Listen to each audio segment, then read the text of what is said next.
Recording in progress.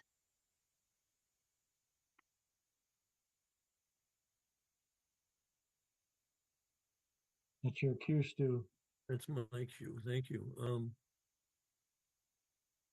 Good evening, everybody, and welcome to the first meeting of the Peabody Conservation Commission for 2025.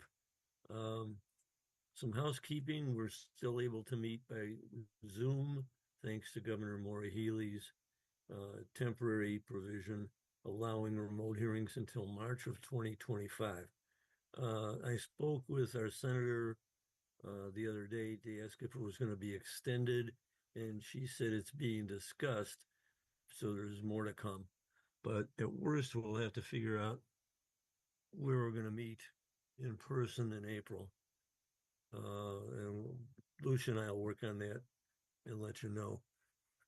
For people wanting to come see us in person, it's fine. Otherwise, I think it'll be a hybrid, so people can still dial up and be on, on the screen as well. Um,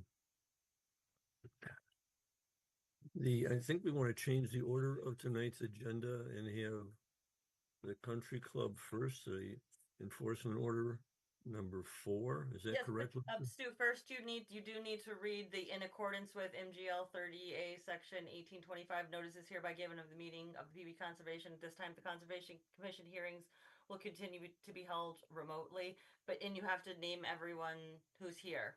I don't Okay. think, did you say all of that? The I didn't say Governor it Maura specifically. Healey's March I did not. 29th, 2023 I didn't. extension of the temporary provisions allowing remote hearings until March 2025. Okay.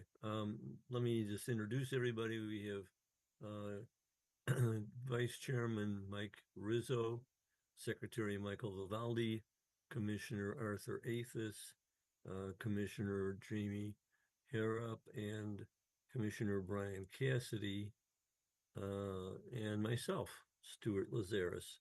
Oh, we have Commissioner Amanda Green. She's not on screen, but she's there.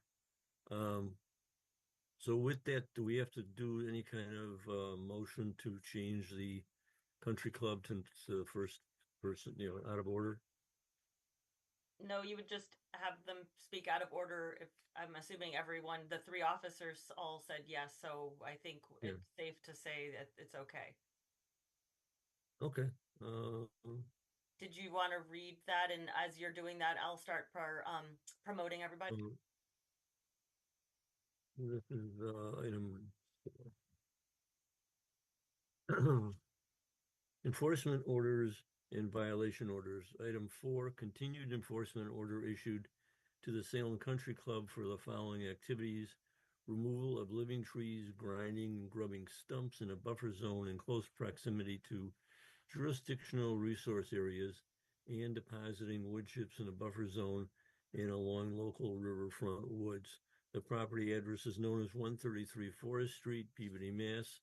And we started meeting on this back in April of 2022. Tonight we have before us here um, Attorney Fogel, Bill Racco, and so somebody else. We have Evan Varian from the DeRosa group, the environmental group, so our consultant. With that, I'm going to let Barry speak for a minute or two and bring us up to date. Sure. Good evening and Happy New Year. Barry Fogel from Keegan Worland for the club, and Bill Rocco is here as well. We did receive the updated report from DeRosa Environmental. We've taken a look through it. It seems like most of what's in there is really um, I'll call it refining the figures and the numbers, and it seems like the best time to be doing that is going to be after leaf out when we see what's in the field.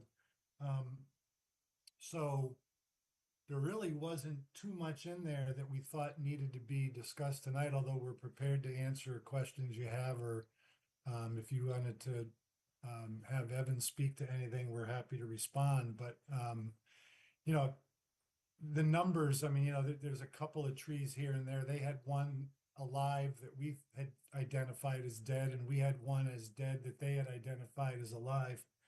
And by the way, Evan, I got a real kick out of your spreadsheet with the chiller font on the, did you, That was my spreadsheet. you did that, Mr. Chairman? Well, I picked I up on did that. that. That was I very, did the dead insurance. Anyway, but, yeah, I agree with not much to discuss. but so that, the numbers are close, and we'll just figure that all out when we see them in Well, the it may spring. change by June too, so Well, it'll be April, It- May by the time they're leafing out. We'll nail that down.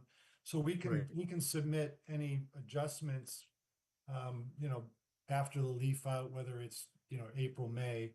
And then there was a comment in there about having the DeRosa folks come back out spring/summer, whenever's a good time to, sort of follow up on the inspection. And again, we invite all or any of the commissioners to come see the areas. You'll see, if you haven't been out there in a while, how grown in everything is. So no, we appreciated the detail review, and think that it's sort of moving around a couple of pieces, but that we're pretty close.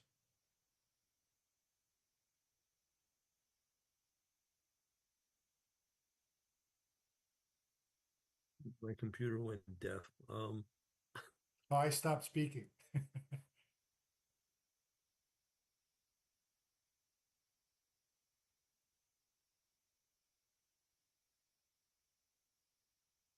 People are breaking up, but Evan, do you have something you want to add to this? No, Barry, we're in agreement with Barry's statement. Things are progressing really well. And after leaf out, once we have their revised materials, we can coordinate a site walk and just, check mark, confirm everything, to continue making sure the spreadsheet's up to date, and that we're still in compliance with the enforcement order. Good. Mike DeRosa suggested June for a site visit. Does that sound reasonable to everybody? Sure. Bill's schedule, Mondays are the best because the course is closed on Monday. And if he has a Monday in that month when there's no, heavy lift for coursework going on, it'd be a perfect day to do it. All right, well, you guys can coordinate that and get back to Yeah. us. Yeah. But I'm suggesting it may take more than one day because of the amount of trees we gotta find. So it is what it is. You don't think that before Memorial Day something like mid-May could work? Well, I mean, anytime As like long that as would the work, trees are sure. leaf, as long as there's leaves on the trees, we can Right. identify them. Depends on the Yeah, winter and the spring we get. Yeah. Yeah, maybe May would be better. All right, whatever. We'll Sure, see what we it just looks like. figured after, the Salem Country Club's arborists has a chance to, do their Okay. check through, and then we can use that to collaborate at the sidewalk. All right. Do we have a motion to continue then until at least next month? Well, if I could suggest, why don't we just put it off until April, April. May, Yeah. April. April? We'll check in, we'll tell you how things, are Okay. going, and talk about scheduling something for May or All right, so we'll June. continue this until April. We have a Yes. motion of that? Okay, are all the trees now marked and tagged and geolocated that I are think we probably questioned? got 2 or 4, I think, I forget, there are probably 2 or 4 more that still need tags and geolocation, but we'll do that when they leaf out, and also kind of evaluate them and then report to you on that. Okay, Short numbers. Yeah, I think the date of the hearing might be April 9th, and is that correct, Lucia? I don't have them in front of me, but it's whatever's on they've already been posted on the city's website. So whatever Yeah. the April meeting date is listed as, I don't know off the top of my head. And Okay. just so you guys know, if you It's guys want me at that April site 9th. visit, if you guys want me at that site visit, I'm probably not going to be here in middle May. That's why our meeting is the first week of May. I'm probably going to be out of the country. I'm not sure at this point if it's going to be 1 or 2 weeks. So just if you want me at that site visit, it needs to probably be in June. Yeah. All right, we'll work that out. Yep. Well, All right. if you do June, I won't be able to be at the meeting either. You won't be able to be there? If we could do it sometime the first 3 weeks of May would be great. That's possible. Well, we'll coordinate with Lucia on what everybody's schedule is and see if we can maximize the number of folks that can see it. And of course, if somebody's out of state and needs to come back, you're always welcome. So you should see it. Yeah, I would like to. Yeah. All right, so I still I'll need a make a motion motion to to- continue. I'll make a Yeah, motion yeah, to motion- continue the public motion to hearing until continue April to the 2025. I'm sorry, could you repeat that? Motion to do what? Continue to our April meeting. I'm looking for My the schedule. computer has stopped. Is there a second?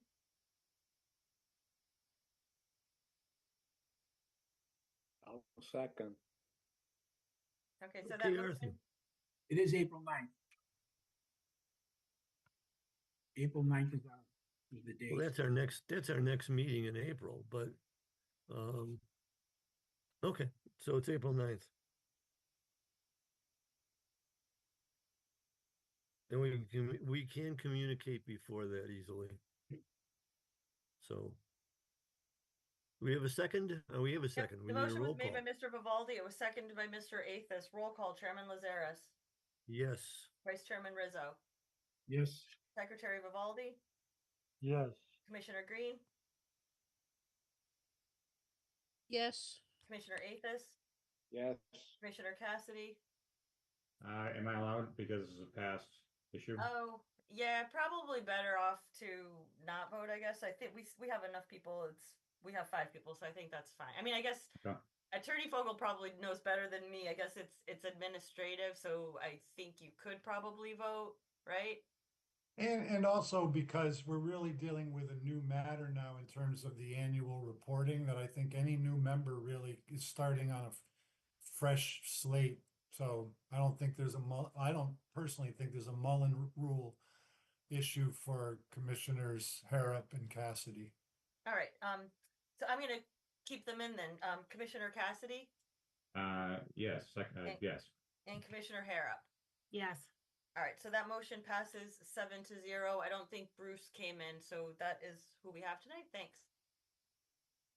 Before we go, I noticed you have that tree request item under there, and I just wanted to report that, that work was done in accordance with the planning board and tree warden's conditions, Lucia. So we're not going to stick around for the end of the meeting if you're going to report on that. Nope, I already approved it.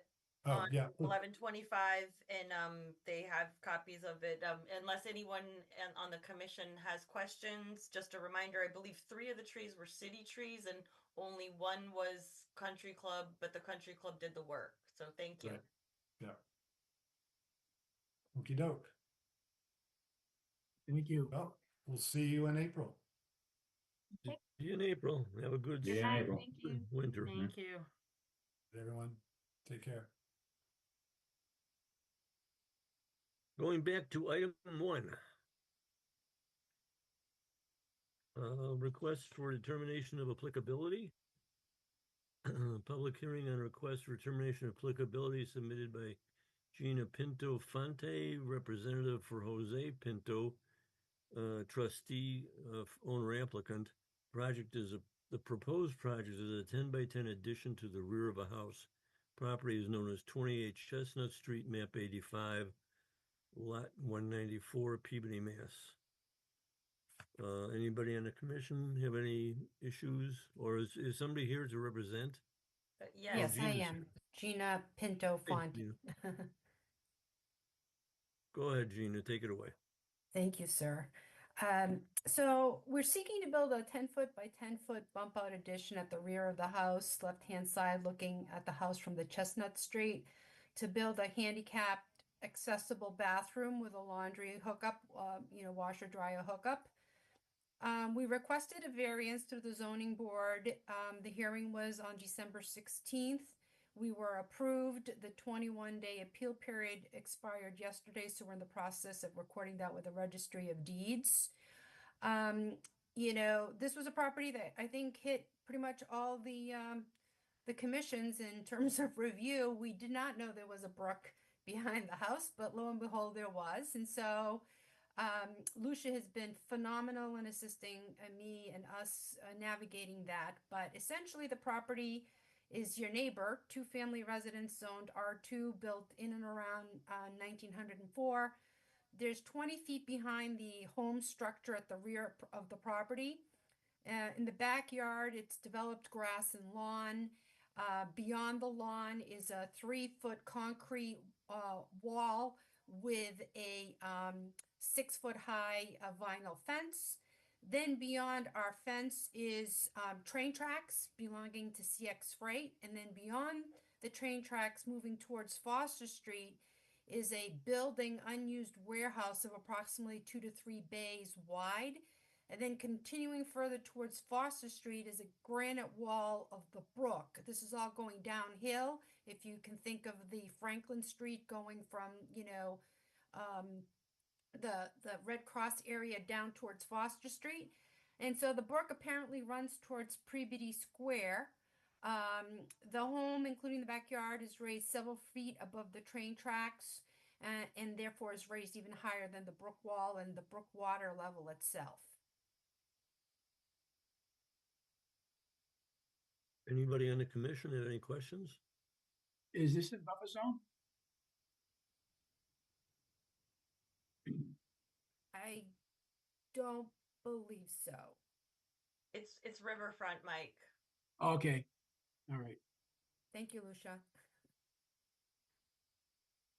Okay, so I don't see that line on the plan.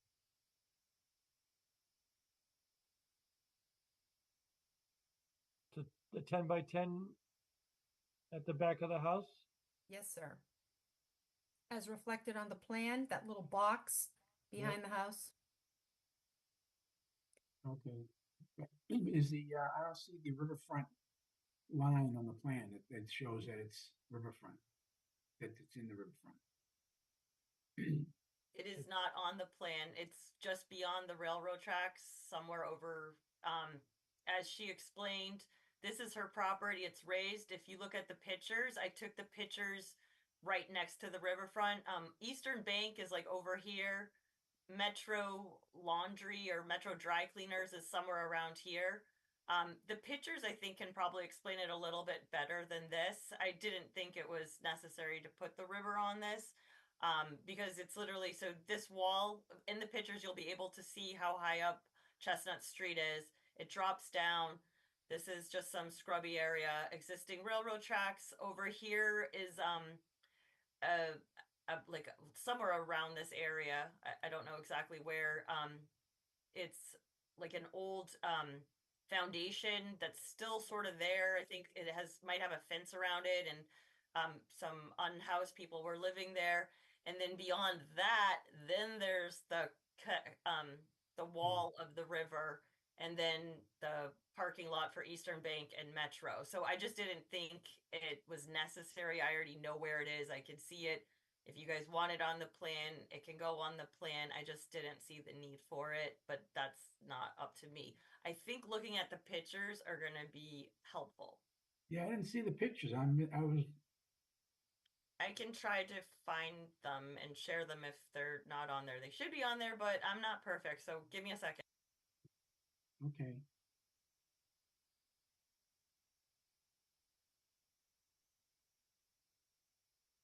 I see I think it would be beneficial just to write in on those on the plan that just says approximate boundary of North River, whatever it is. I'm not sure of the name. I think it's a brook. I think it's Brook? something brook.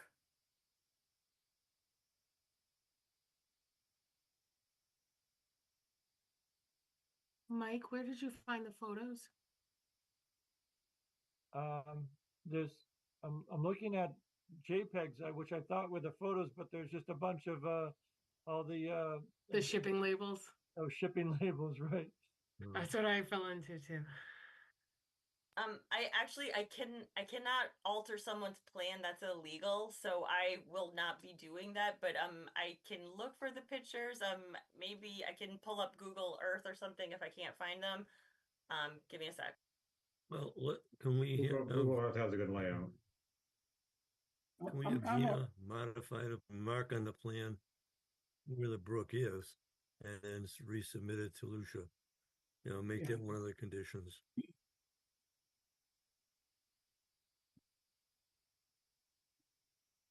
When do you is the addition been? We don't need to hold this up. If Lucia, No, is the addition been started?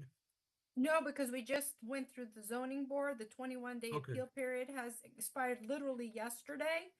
And I got my paperwork from the clerk's office, and I'm going to register with the registry of deeds, but we were hoping to start immediately after that's recorded with the registry of deeds. I was going to record it yesterday, but she forgot to put a stamp on it. Okay, Quite so honestly, you know, we've been trying to do this for a few months now because the homeowner is an elderly woman and she needs to move down to the first floor. But right now the bathroom is so small and it's really not accessible with any kind of walking, you know, apparatus like a walker or a wheelchair or whatnot. And we did not expect to have all these, you know, kind of hoops. We did the zoning board and then we realized there was a brook and it's been quite a bit of delay. I mean, I understand, don't get me wrong, I understand the process, but it was a little bit of a curveball to say the least. well, I don't want to hold this up, so if I can get a motion for Is Lucia out there to use, she has these pictures that she kind of confirms that it's not near the brook. So I Yes. kind of, Can you guys hear me? confident about that, so. Can you guys hear me? yes. yeah, Right, so this is, I don't know what I Yeah. did with the pictures. I was having issues with the camera, so maybe I don't know, I probably got pulled away from something else and never uploaded them. You can't really see this, but, whoops, so See that. Oh, good. this is Metro Cleaners right here, and then the river's like right here. And then, I wish I had my pictures, but everything on Chestnut is raised.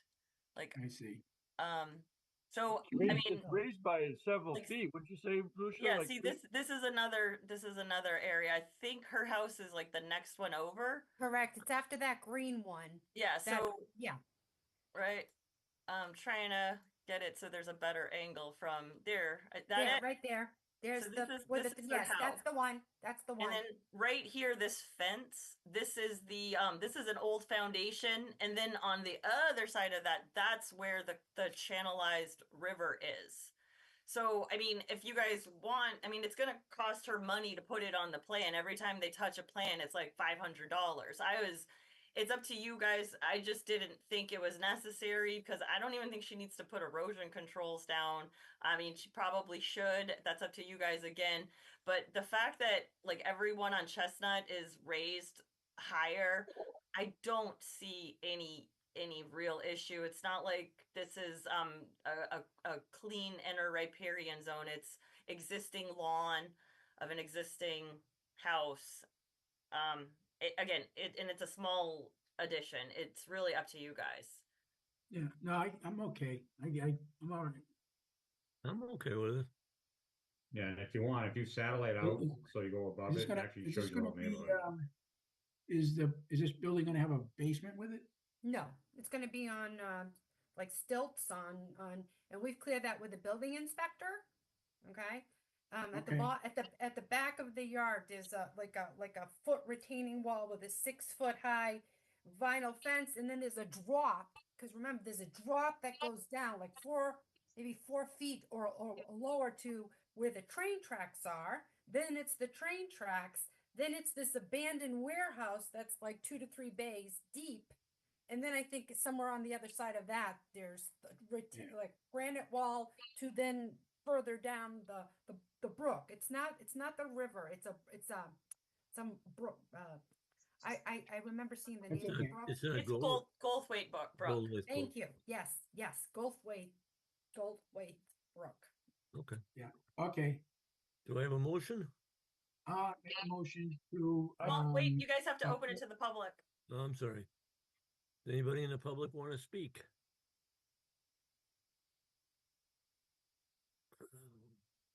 Yep, if anyone's in the public and they want to speak on this matter, please raise your hand now. If not, they're gonna go ahead and make a motion to close it. I don't see anyone raising their hand. So if you guys want to go ahead and make a motion to close it, I think we should be fine. yeah, We have a I'll make a motion to motion to close the public hearing. Second, I'll second it. roll call. All right, motion to close made by Mr. Rizzo, seconded by Mr. Cassidy. Roll call. Chairman Lazaris, Yes. Vice Chairman Rizzo, Yes, Secretary Vivaldi, Yes. Commissioner Green, Yes. Commissioner Athos, Yes. Commissioner Cassidy, Yes. and Commissioner Hara. Yes. All right, so it is closed 7 to. Bruce is here too. Yeah, unfortunately, I wasn't here for the whole thing. Okay. All right, Um, moving on, I need a motion. I'll make a for- motion to issue a negative determination. I'd like to make a motion with, that has, that requires, requires erosion controls, even though it has there's no foundation. Second,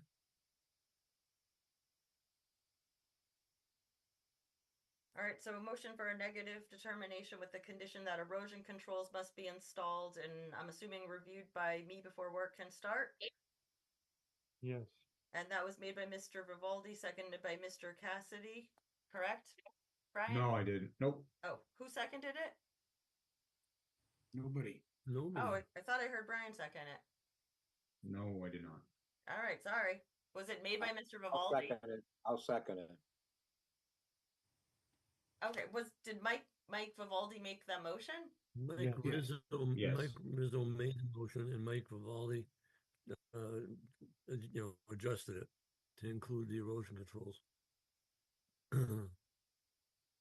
Okay, I thought you said I seconded it with erosion controls. Okay, so Mike Rizzo made the motion, and now and it's seconded by Arthur? Sure, yes. Okay, you guys help me out here, please. No, No, no, Mike Vivaldi no, made the Mike motion Vivaldi- with the controls. Yes. Sorry, Brian. that's okay. Roll call. Chairman Lazaris, I'm sorry, yes. Vice Chairman Rizzo, Yes, Secretary Vivaldi, Yes. Commissioner Green, Yes. Commissioner Athos, Yes. Commissioner Cassidy, Yes. and Commissioner Hara. Yes. All right, so that passes 7-1 with Bruce not voting. All right.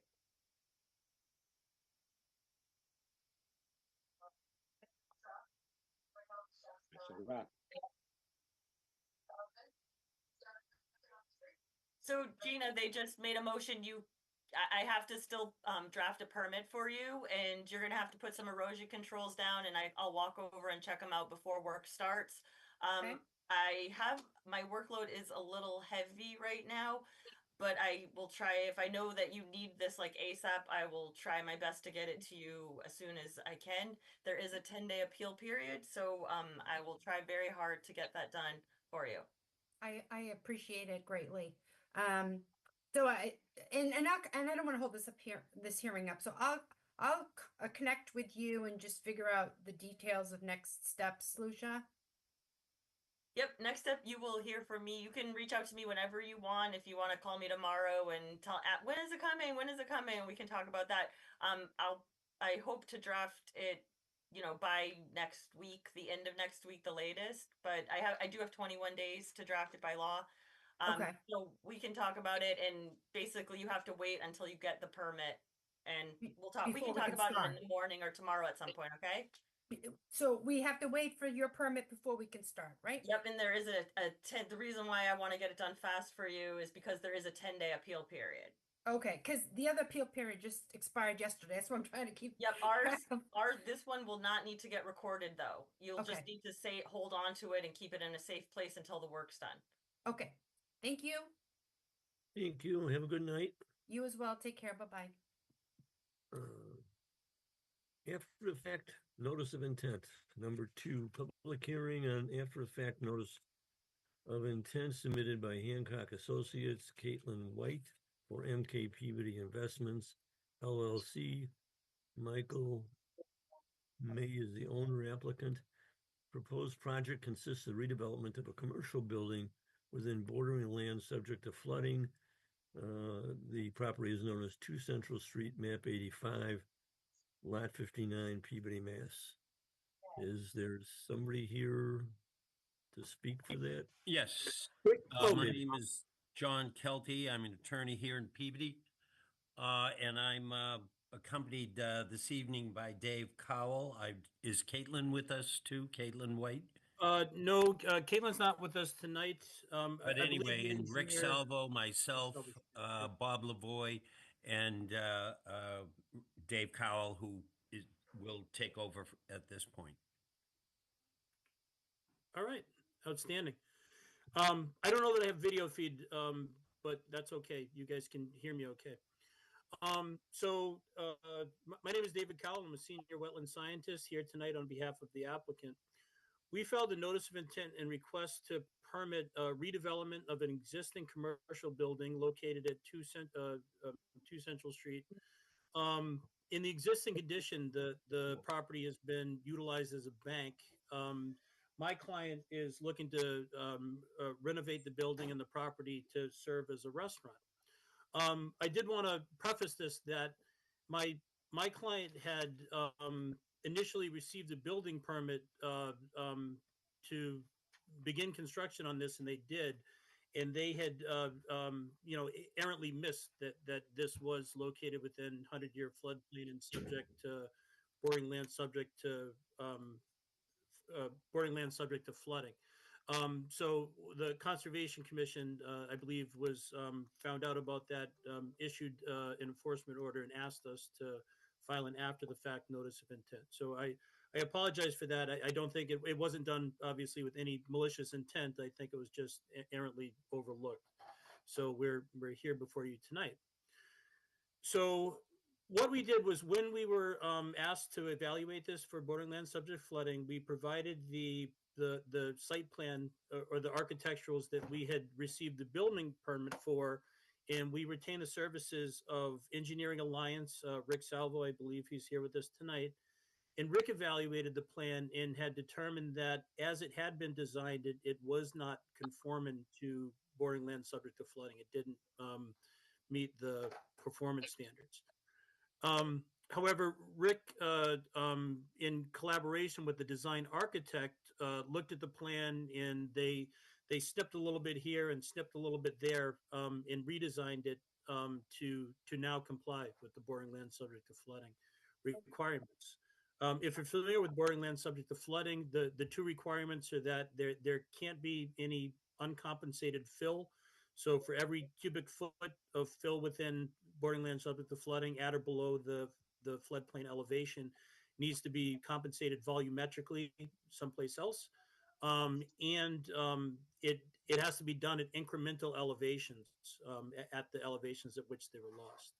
So we submitted a notice of intent with a redesigned plan, demonstrating now with Rick's calculations that it does meet the standards for bordering land subject to flooding.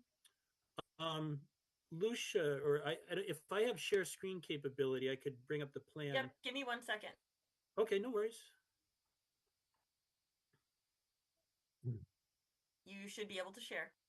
All right, let's give it a shot. Share window. Oh, share screen. Share window. Why am I? Oh, it's not. Oh, dear me. So forgive me. I'm just dealing with some. All right. I should have this up momentarily. Forgive me. I'm a better ecologist than I am at IT. All right. Share screen. Window. Got it. Okay. All right. Sorry about that. Let's see if. Can you guys see the plan now in front of you? Yep. Okay. Yep, you're good. All right. So in the existing addition, this is a commercial building that's utilized as a bank. As part of the redevelopment for this, they're planning to basically take out the location that was the drive-through ATM and create a an outdoor seating patio that's elevated on top of footings. So each of the footings underneath this new deck that they're proposing has some volumetric, fill within the floodplain. So with Rick and the architect looked and determined that there were some existing concrete stairs out there. I think there was also a wall at some point, and that if they were able to deduct that from the plan, then there would actually be no uncompensated loss. So that's what we proposed. For stormwater, the stormwater is proposed to be infiltrated through, I think there's 7 Coltech chambers that are proposed out there. There's also a proposed grease trap at the lower right side that they're proposing to service the food that they're doing out there. I think today we received a couple of 11th hour comments from Department of Public Works, which I talked to Rick earlier today, and I believe those are surmountable. That he did affirm that the infiltration chambers are designed to handle the 100-year storm event. And I think there was another question there. But with that, I'd really, I think at this point, it really is a matter of civil engineering, and I think we have something permittable here in front of you. And at this point, I turn it over to questions and comments that the commission may have for us, or Lucia too, if you have any questions for us that remain. Through the chair. Is Rick out there? I think Rick should be on. Rick, are you with us? I asked him, I tried to promote him to panelist and he declined. I can try again. Oh yeah, let's give it another shot. He said that he would be available with us tonight, available to field any questions we might have. There were, by way of information, we do have a DEP number 550949. There were, what David was referencing was James Nicholas gave us a DPS review, and it had 3 comments, the third of which was that essentially that department would determine the adequacy of the grease trap after, I think, in a separate analysis. And they had a question as to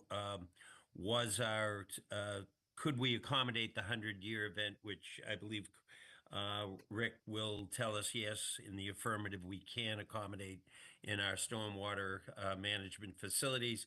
And the other was we used a infiltration rate of 2.41 inches per hour. And the Jim Nicholas wanted to know how we arrived at that infiltration. And once again, I know that in fact we had test pits there, and I believe that's how it was done. But no, Rick. Yeah, no, I'm here. I apologize, Lucia. I must have been click happy. I didn't see that I declined it, but somehow I must have clicked it. So yeah, that's exactly right. We were able to get out there. They had footings excavated for the column location, so we're able to verify the soil conditions. We used a Rawls rate 2.41 inches per hour, which matched the conditions of the soil. The Cultex were designed to hold the 100-year storm, and that is shown in the calculations. And we'll work with DPS for whatever they want for a grease trap. If they want a larger grease trap, we're happy to accommodate. The 1,500 gallons seemed appropriate for this size restaurant, but if they want more, we'd be happy to put more. The way that the compensatory storage was accomplished was there's about 4 sets of concrete stairs around the site. They'll all be replaced with open graded stairs. And then there was a large knee wall, or not a large knee wall, but a 1.5 foot tall knee wall along the drive-through side of the building that's since been removed, along with the curb. The island that housed all of the drive-through equipment was removed, so we were able to account for that area. And then if you're standing on Central Street looking at the building on the front right, that portion of the building will be carved out, and vestibule will be set into the building, which provides even more compensatory storage. So we ended up with a net. We ended up with an impact of 71.8 cubic feet and a compensation of 626.5 cubic feet. So we way exceeded the requirement, not even close to it. And that's the way we accomplished it. The impact here is a series of columns which have about a 3 foot tall, 1 foot by 1 foot concrete base with a 6-inch steel column on top of it. So we took account for those all the way around up to the floodplain elevation, which is elevation 26 in this case.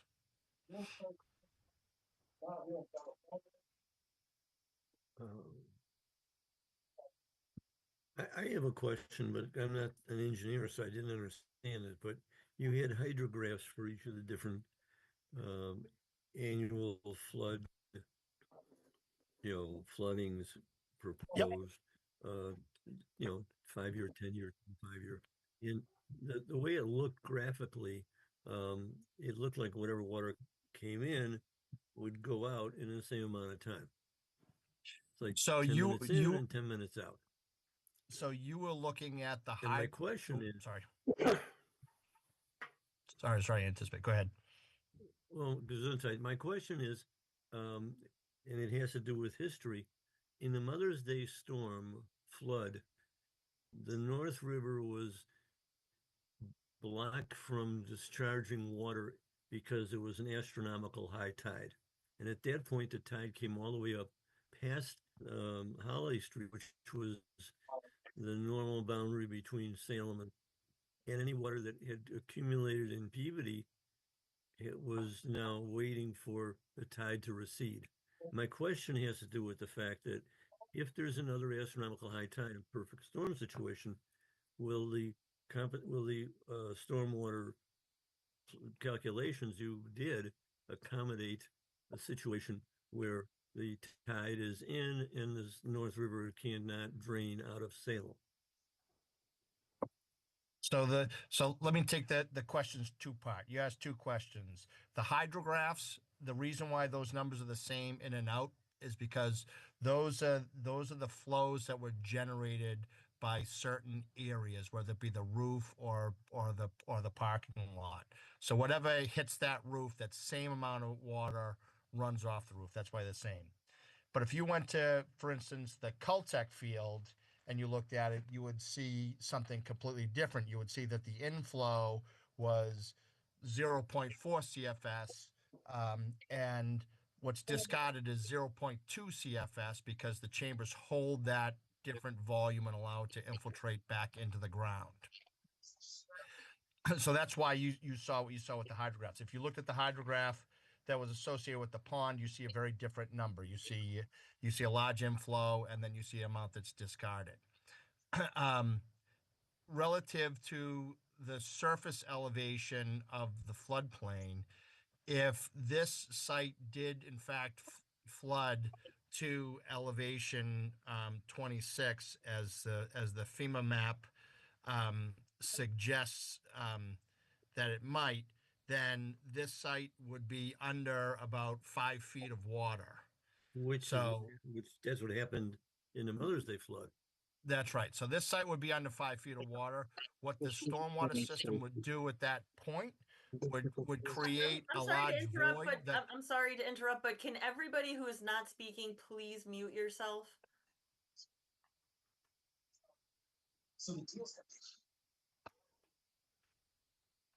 Good.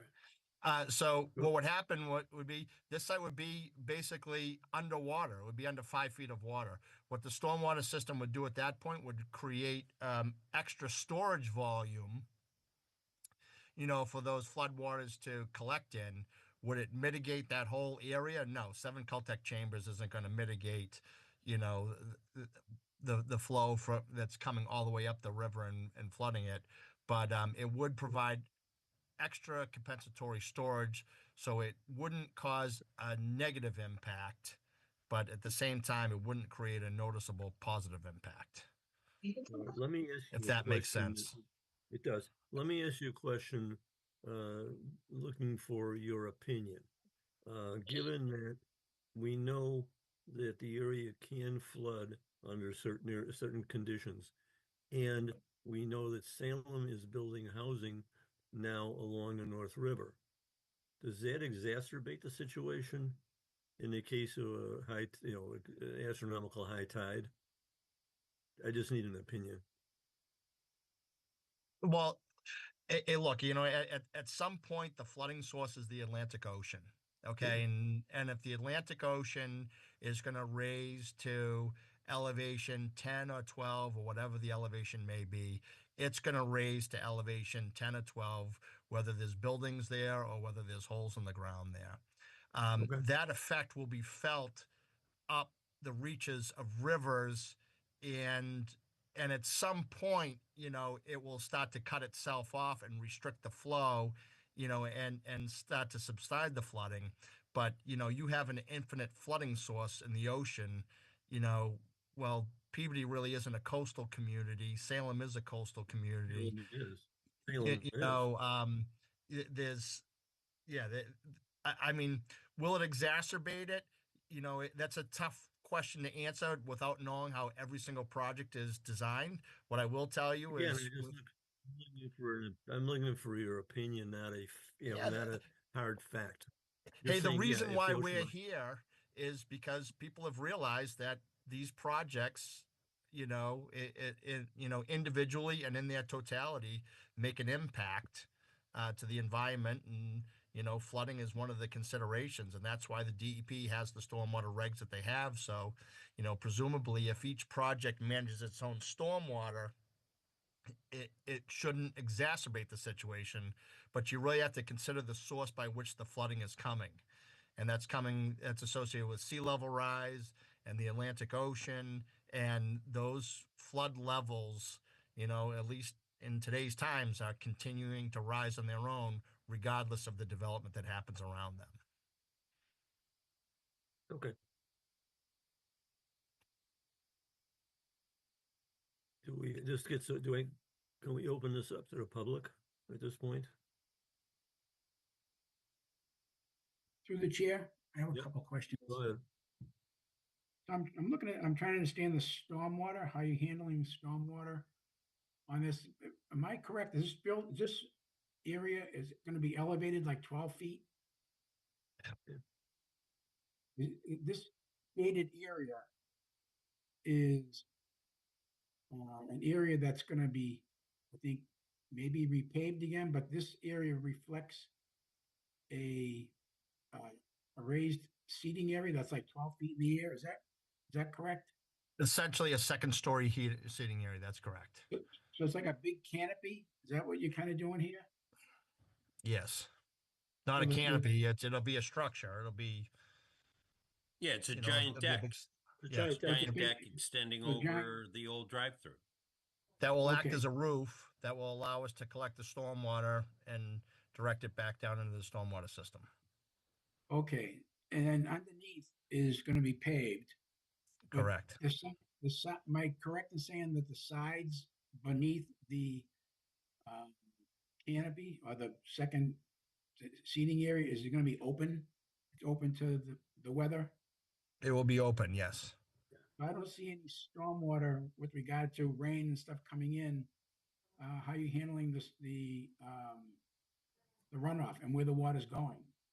So that parking lot right now runs off into the municipal drainage system. What's going to happen is this large canopy, which is 68.5 feet long by 31 feet wide, that will intercept that water that used to run off that parking lot that will no longer be hitting that parking lot. And where's it going to? It's going down into the Caltech system that's shown directly below it underneath the pavement. Okay, now so the runoff that from underneath that's going to that Caltech, it looks like your detail are it's only am I incorrect that it's only a small frame and cover that's gonna pick up that runoff from underneath? There'll be like roof drains in the deck that'll capture those and run down through a scupper that'll run down the column and connect into the Right. Caltech. But on the ground below, how's the water being picked up? The water on the ground will continue to run off just like it does today. Oh, and that's going to go into the drain? That goes in the municipal drainage system in Central Street and Mill Street. But you don't really show any contours or grades. You say you're going to match existing, but I question how you do that. Sometimes that gets kind of ponding or without grades showing what you're doing there. Oh, there's topography all over there. We had spot shots all over this parking lot. The whole thing was surveyed by Hancock. Okay. It's a relatively level parking lot with probably 1 to 1.5% pitches heading either out to Central Street or out to Mill Street. It doesn't pond today. Okay, and then yeah, I guess I'm not familiar with how the city handles a restaurant or a food kind of place that would be subject to rain and anything being washed out into the catch basins that might be oil related or other than grass so I'm just asking the question if that. Well, there'll be no discharge from the restaurant out onto the pavement. But underneath, what's going to happen underneath that roof? Are you serving people underneath that also? I don't believe so. You don't believe so? Okay. David, you know the answer to that? I was under the impression it was just a paved surface. Yep, that's my impression as well. And that's correct. The folks at number 2 Mill Street drive through there today to get out to Central Street, and it's my understanding they will continue to drive underneath the second level to get out to Central Street. Holy Matt, with those columns and stuff getting. Yes, there's plenty of room. Wow. And has the building department seen this? As far as I know, that because I believe they issued a building permit. Okay. So if you got cars going by there, those columns, are they protected? Yeah, they stick there. They're a 1 foot by 1 foot concrete column that stick up, I think 3.5 feet. And then there's a steel column on top of the concrete. Okay. And then the access to that area above where you're going to have people, is that just only one way? Is it access inside the building too, besides those stairs? I believe it is. Okay. I'm asking questions I'm not getting answers to. Well, if I could interject, this is Attorney Bob LaVoy. So I'm more acquainted with the restaurant side. So there's seating on top of the deck. There's seating on top of the deck. Okay. Underneath is just pavement for basically to continue passage. There'll be no seating underneath the deck. And access to the deck there's emergency access off and on the deck by that stairway. And then this is a second floor deck, so access will be through the restaurant, in and off the deck via the restaurant, second floor. So there's two means of egress, one from the stairs and one from inside the building? Correct. Okay, all right.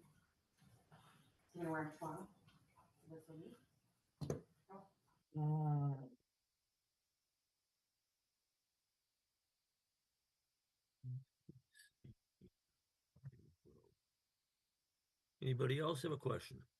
And just one other question. On your other sheet that has the your stormwater, your BMPs. Oh, yep. Yeah, the double stake straw wattles. Yep. Are those gonna fit? Because it looks like your columns are. They go from being like, looks like right on the property line to only a foot away, and as long as you can fit those straddles in there, without being on somebody else's home. Yeah, we can. I mean, we can use a 9-inch sock without a problem there. I mean, there's not a lot of chance for erosion here. It's relatively flat. We don't really have any steep slopes. Yeah.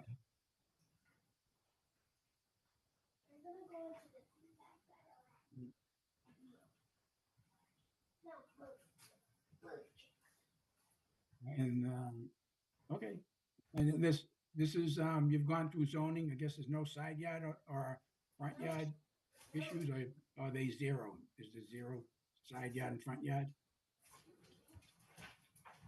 We're in a BC zoning district, and as such, we don't. There are no side yard requirements. Okay. All right, and you've already gone to the building department. You have a building permit already.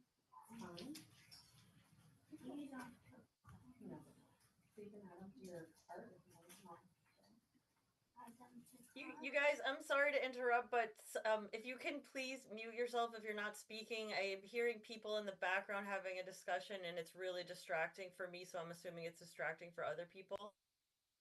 Yeah.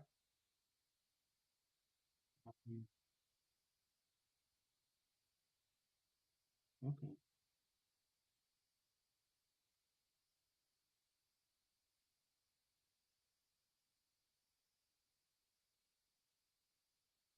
And one other question, there's still, with regard to the comments from DPS, they're still in the process of reviewing your gas trap, Grease trap. grease trap. Grease trap. Yes. Okay, so we haven't got any word back from public services on that yet. Only that they're going to do that under a separate review. Yeah, yeah. And I do believe that they do that in conjunction with the Board of Health as to the adequacy and sizing of the unit based on kitchen seating, et cetera, et cetera. So that review will occur, and we'll install whatever size grease trap is required if it's different from what we've installed, but we think we've given more than an adequate size grease trap. Yeah, there'll be two lines of defensive. There'll be interior grease traps inside the building, and then we'll have an exterior grease trap prior to the connection to the sewer, just as an extra means of defense. So when you connect to the existing sewer, is that just going to be one connection, and the piece that's currently at that location that goes back to the building would be terminated? No. That will still exist for the sanitary flow, but all the kitchen flow needs to go through the grease trap. And the floor drains will need to go through the grease trap as well. So we'll connect it with a clean out to that existing service that already exits the building for the sanitary. Okay. All right. Thank you. Through the chair. Go ahead. Go ahead. Is there You want to open has that there up been to the any public? history of flooding while this was a bank that you guys know Yes. of? Yeah, the Mother's Day flood flooded the bank. Okay. Through the chair, Again, it might have also flooded a few other times, like the St. Patrick's flood, the Mother's Day flood. Since then, though, the mayor Betancourt has done a lot of work, like upstream storage and retrofitting detention basins. And I haven't seen downtown flood the way it used to, over 10 years ago. So hopefully, but you never know with climate change and rising tides.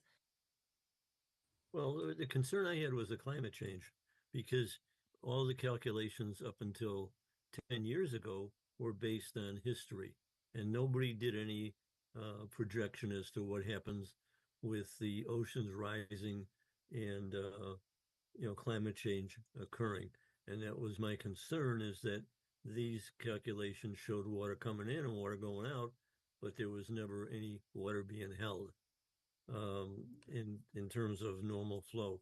You're saying that the calculations or hydrographs that I looked at were based on roof drains or areas where water would go in and come out, and that there are other calculations that talk to retaining the water in the culture system. So again, the issue has to do with how many more of these types of impacts along the North River till we have created another problem. And I don't think anybody looks at this in total, as it's a total, like a total drain from Peabody to the ocean.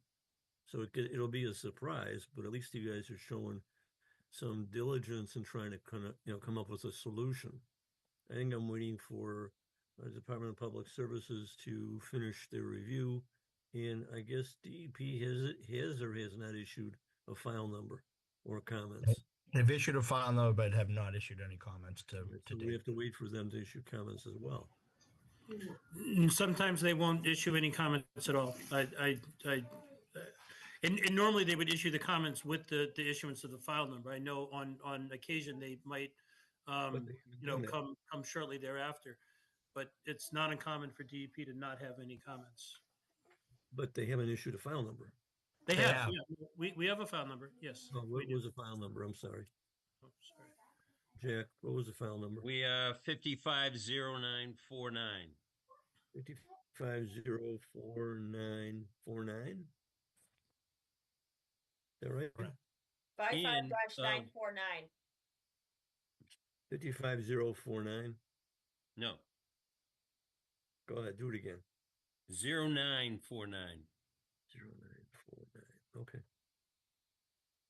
And there are no other comments coming from DPS to the Concom.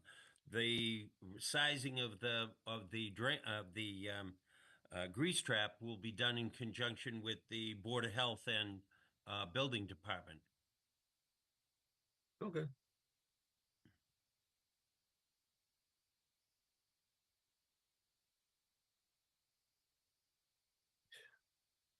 Through the chair. Go ahead, Bruce. Is there a reason? I mean, I don't see a reason in the world not to issue an NOI for this. I mean, not to issue an NOI. After fact notice of intent. Yeah. All right, then make the motion. I'll make a motion. You guys have to open it to members of the public first. Okay. We open it to members of the public. Anybody raising their hands out there? I don't see any hand raised yet. Let me change this to attendees. I don't see anybody with a hand raised. Do you, Lucia? I do not. So if anyone is in the audience, you have a couple seconds to raise your hand if you have any comments or questions. If I see your hand getting raised as they make their motion, I will interrupt them and let you speak. But as of right now, I don't see anyone. I see some names of abutters that I do know personally, well, through work, but it doesn't look like they are raising their hands. So if you guys want to make a motion to close it, go for it. My only comment was I did ask for a standalone post-development O&M plan, because right now the stormwater docs have the O&M plan all lumped into one O&M plan. Oh, right. So for me, it would be helpful for a standalone post-development O&M plan that's separately so that I can upload that separately. Sure. Coming at you in about 2 minutes. Great. It's coming at her. Duck. I'm going to email it to her right now. Sorry. Okay, so that is accomplished. So we can get a motion to close the public hearing. Motion to close the public hearing. Second, Seconded. roll call. Yep, that motion to close was made by Mr. Comack, seconded by Ms. Green. Roll call, Chairman Lazaris, Yes. Vice Chairman Rizzo, Yes. Secretary Vivaldi,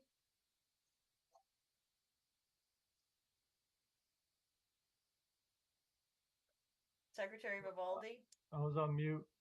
Yeah, thank Yes. you. Did you say yes? I'm sorry. Yes. Commissioner Green, Yes. Commissioner Athos, Yes. Commissioner Comack, Yes. Commissioner Cassidy, Yes. and Commissioner Harrop. Yes. All right, so it is closed 8-0. So do we have, I need now a motion to issue an after the fact NOI for 2 Central Street. So moved. Second, Seconded. Through the roll chair, call. I just want to make sure we add the provisions that Lucia wants The as standard far as 150. an O&M plan separately.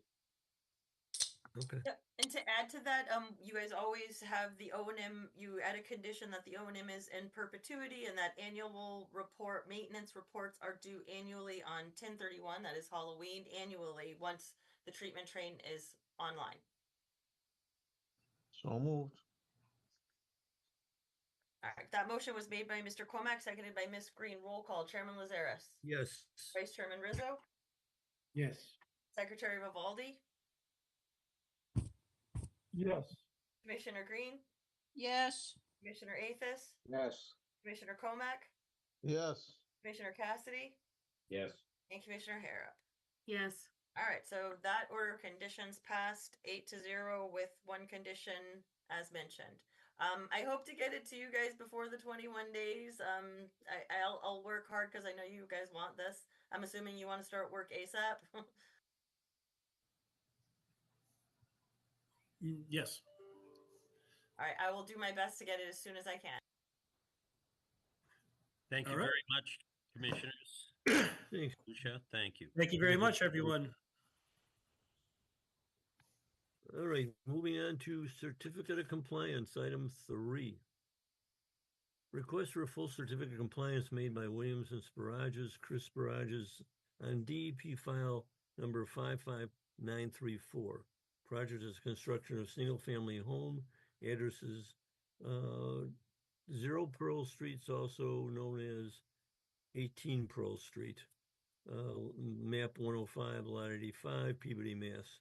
Order of conditions is issued on 2/28/2024, and our first meeting is tonight. Yes, through the chair, I received an email from Williams and Sparages, I believe Chris Sparages, asking for a continuance, and I also received an email from the new property owner's attorney asking for a continuance. There is some issues with mud and such things that they're going to try to work it out rather than us have to witness the bickering. So they are asking for a continuance until the February hearing, please.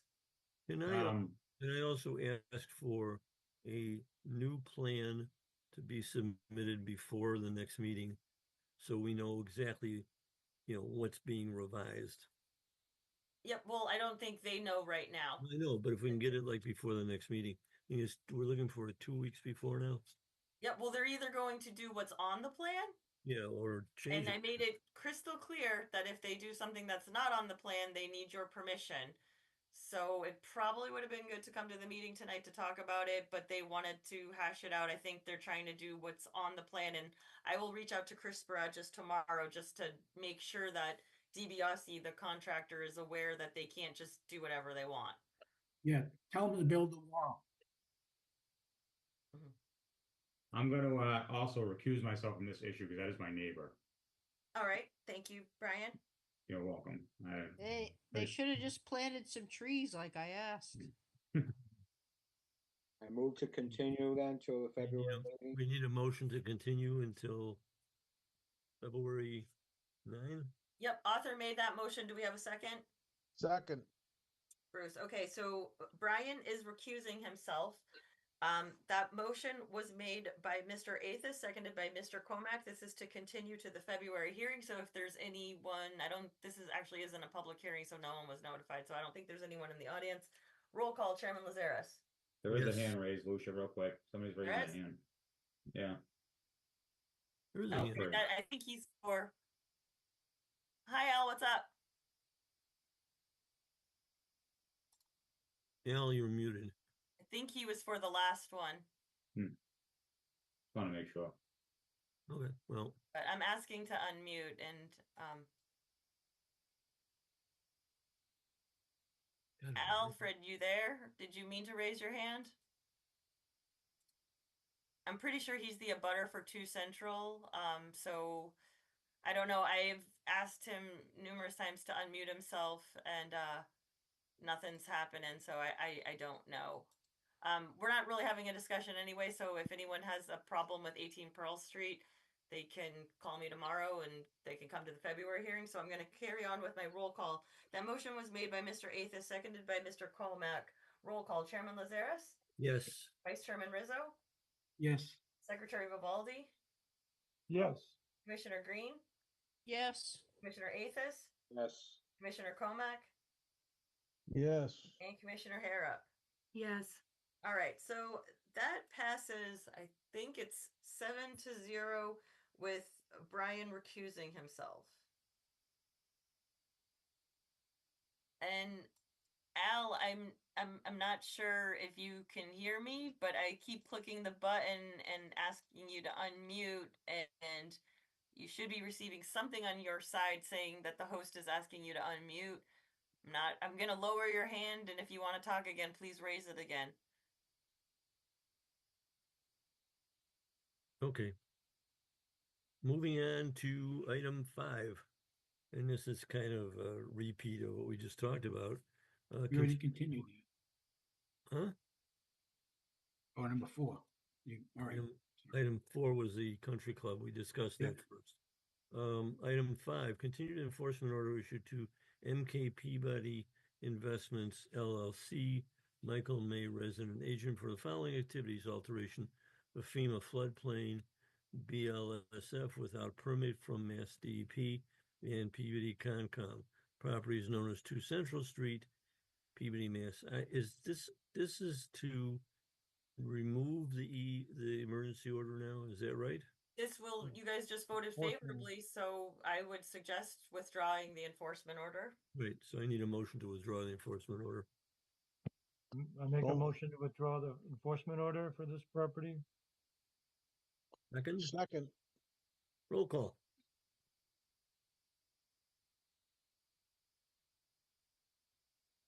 Yes. All right, so that was made by Mr. Vivaldi, seconded by Mr. Comack. Roll call. Chairman Lazaris? Yes. Vice Chairman Rizzo? Yes. Secretary Vivaldi? Yes. Commissioner Green? Yes. Commissioner Athis? Yes. Commissioner Comack? Yes. Commissioner Cassidy? Yes. And Commissioner Harrop? Yes. All right, so it is withdrawn 8-0, and I'm giving Al in the audience one more chance if you wanted to discuss 2 Central Street, or if we missed your hand being raised. Could you please raise it again if you want to talk? Otherwise, we're going to carry on. Okay, I think he might have raised his hand by mistake, hopefully. I can call him or his son tomorrow and double check on that. Okay. Moving on. Item 6, a violation order issued to Haven Circle Cooperative Corporation, John Hussey, president, for the following activities: grading of land, possible fill and grade change per the Jersey barriers noted on the site, in comparing topographical plans, creating a stone dust parking lot staging surface without filing a notice of intent. Property is known as 33 Pine Street, map 34, lot 19. Who's here to discuss that? I just promoted Mr. Hussey, I believe, the Okay. president of Haven Circle Co-op. I Good. think it's a mobile home park, but I will let him explain all that to you. Good. Hello, is this working? Yes. Hi, yes, it is a mobile home park. It's approximately 39 mobile home park in Peabody. Okay. It's a co-op, so everybody owns a piece of the property.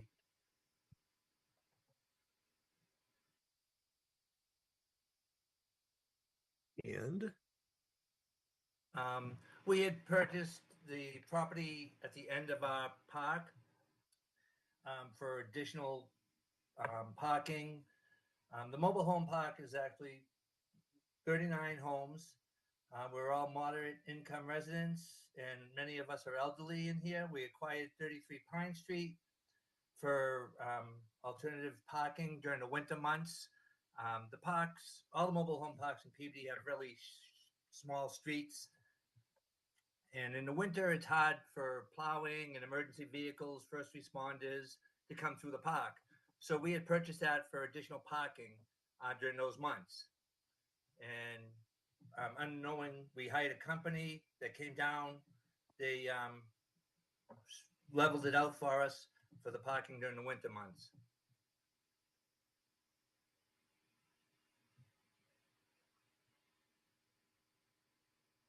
so the question here is, you currently have a violation order for changing the topography without a permit, correct? I believe so. I wasn't aware that we needed anything like that. And when we hired the company, I don't know, we just figured everything was okay with them. They did a dig safe and all of that. So we just assumed everything was good and didn't really disturb anything down there, just removed, just leveled it out a little bit. I'm going to, my only question is there a problem with doing an after the fact NOI? So we can see exactly what we're doing. And second, open this up to the commission to ask questions if you have any. I don't know what that is, but yeah, I'll do whatever you need. Lucia, I didn't see on the OneDrive. Is there any pictures? Yes, yeah. Oh, yeah.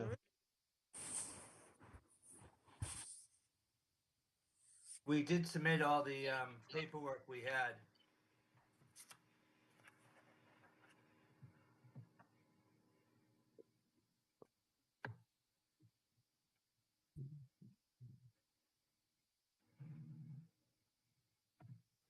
I mean, you guys see pictures?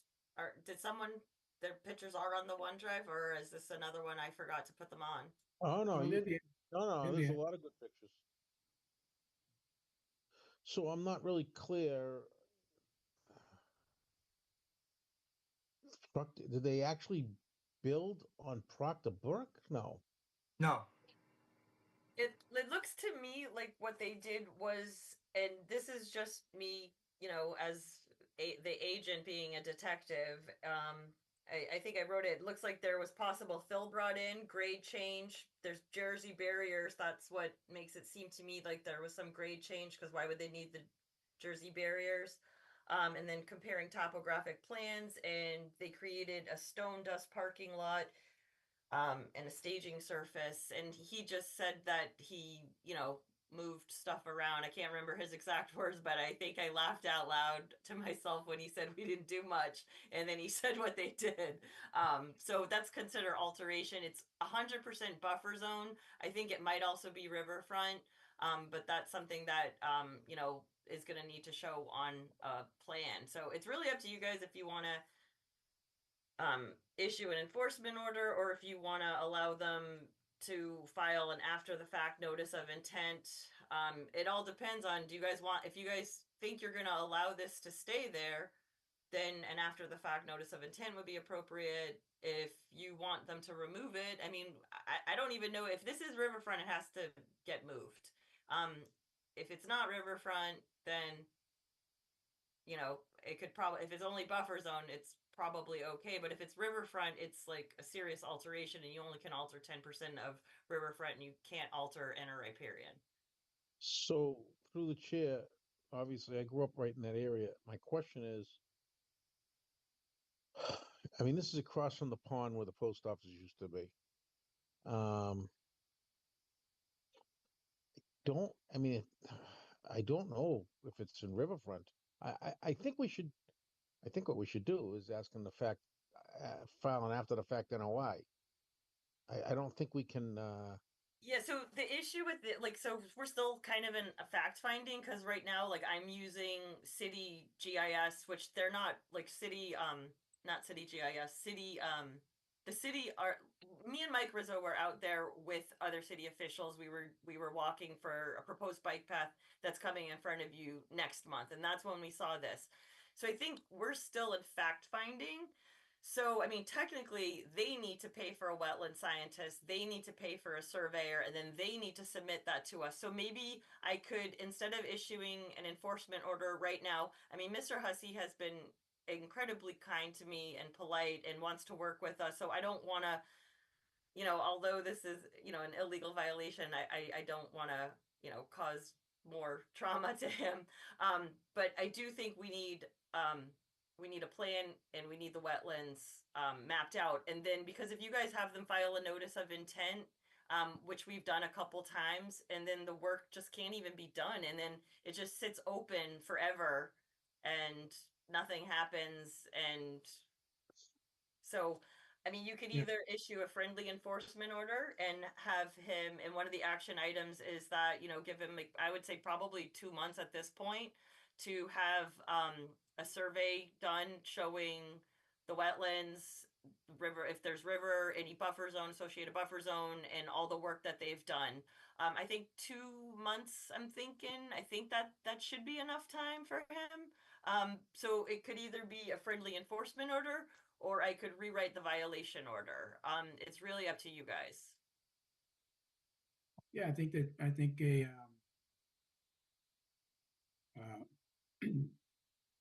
A friendly enforcement order with action items sounds like the easiest one to do.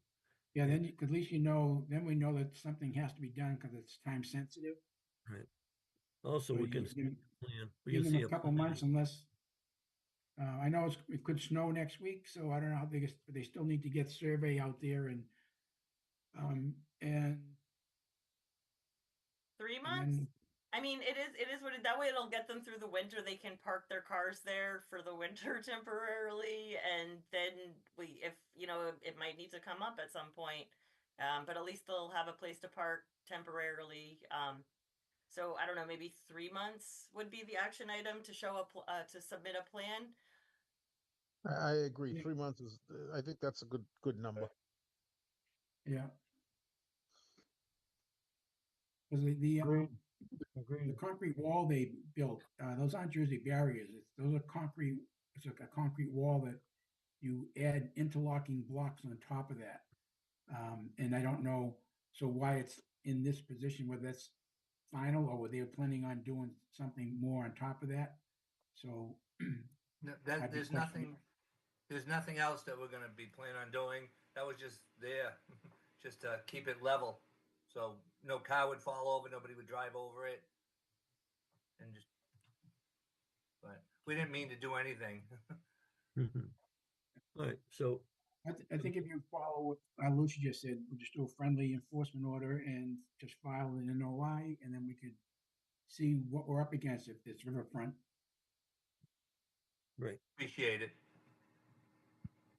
Is that, well, do I hear a second to that motion? Second. Yeah. Roll call. All right, that motion to issue an enforcement order with the action item to submit a plan, as discussed within 3 months of today's date. I'll probably do it tomorrow's date. That was made by Mr. Rizzo, seconded by Mr. Vivaldi. Roll call, Chairman Lazaris. Yes, and I think 3 months would take us out to our March 12 meeting. I just want to make the date. No, Okay. April. No, it's April. Want the April date? Okay, April 9. So, and you want, so, okay, so that would be a second action item, appear at the April 9 meeting, regardless, he'll come. Well, I'd like to plan also, but Yeah, well, so it's gonna be 3 months, we'll get it that day, then if April 9th is our meeting, so he should be in attendance at the April hearing, so as of right now, Mr. Hussey, even though this item is gonna be on our agenda next month, he does not have to come until the April 9th meeting with the plan. correct. All right, Right. that sounds fair, And- Mr. Hussey? Yes, very much. I appreciate everything. All right, so I'm gonna carry on with the roll call. I'm just gonna start it over though. Chairman Lazaris, Yes. Vice Chairman Rizzo, Yes. Secretary Vivaldi, Yes. Commissioner Green, Yes. Commissioner Athos, Yes. Commissioner Comack, Yes. Commissioner Cassidy, Yes. and Commissioner Hara. Yes. All right, so that passes 8-0. Thank you, Mr. Hussey. Thank you, and sorry for all the inconvenience and Well, problems. Thank you. you're welcome. You're welcome. Have a good night. I'll Good be in night. touch, John. Thank you very much. I appreciate everything. Item 7, continued violation order issued to Joseph and Donna Vieira. Property address is 154 Goodale Street, map 25, lot 64. Alleged work involves alleged possible alteration to a buffer zone of an intermittent stream and buffer zone to a BVW, adding truckloads of fill to change the grade, performing grading alterations, stockpiling of various items such as construction debris, gravel piles, concrete blocks, ladders, wood, tarps, trash barrels, sawhorse, and storage container. The deadline is for a plot plan showing buffer zones and all activity was due November 13, 2024. Property owner is in the process of filing an RDA, and it will appear at the February hearing. So is this going to be just continued until February? Nope, Mr. Vieira is here. I thought you guys wanted to talk to him. You said you wanted him here, and he is here. And Okay. the property owner, Mr. Frankenstein, is also in the audience if you have any questions for him. Okay. Hello. Hello. You want to describe what you're doing, please?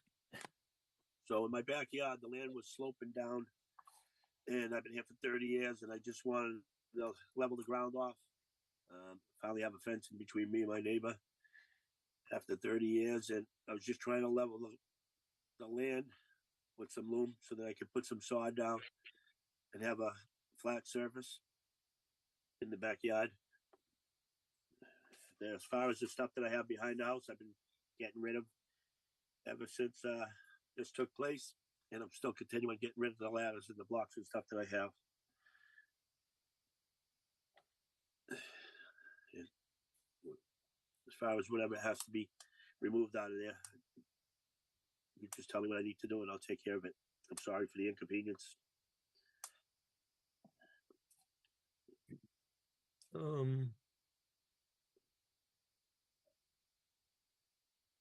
Does this, Bill, you to the chair, does this, apparently the work that you did is in buffer zone? I believe it's not in the wetlands, but I believe it's on the drawing. It was saying I'm close to the buffer zone. Yes. And did this work spill over into somebody else's property? I'm on someone else's property, so I've been here 30 years, and I just been keeping everything the way it was, and I just spread some loom down.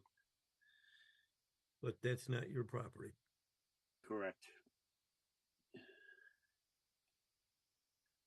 When I moved in here 30 years ago, the dirt was there. I just brought it up another 8 inches recently, and I've been using the land because when I got here, it was all flat. There was all stuff back there, and I just threw everything away, and I've been storing stuff there for years. No one's ever said anything, and I'm sorry for that. Mr. Frankenstein has his hand raised.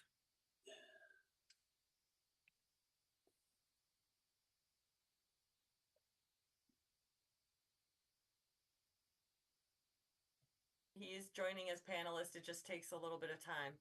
Okay. Now, is he the neighbor, or is he He's the owner. of the land?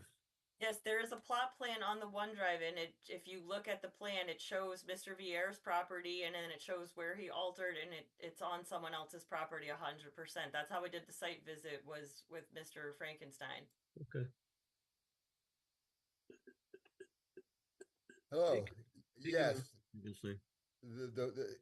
It is in the back part of my company's property, in a wooden area. So we did not realize, the event. Mr. Vieira has been cooperating with us as we try to figure it out, and has agreed to clean it up. So, we've been working with him. I do believe part of the work is in the buffer zone based on a survey that was done previously. Okay, so you own lot 66, is that what? Yes. And I the- don't personally own it, my company, NFI Massachusetts. Your company owns it, and the people here tonight are on lot 64. Okay. All right, wait a minute. So basically, when he filled Mr. Frankenstein's company's lot, that was what made the enforcement order happen, because that's in the buffer zone. Yeah, he was trespassing. And he was trespassing. That's not us. Sorry. That's a civil matter.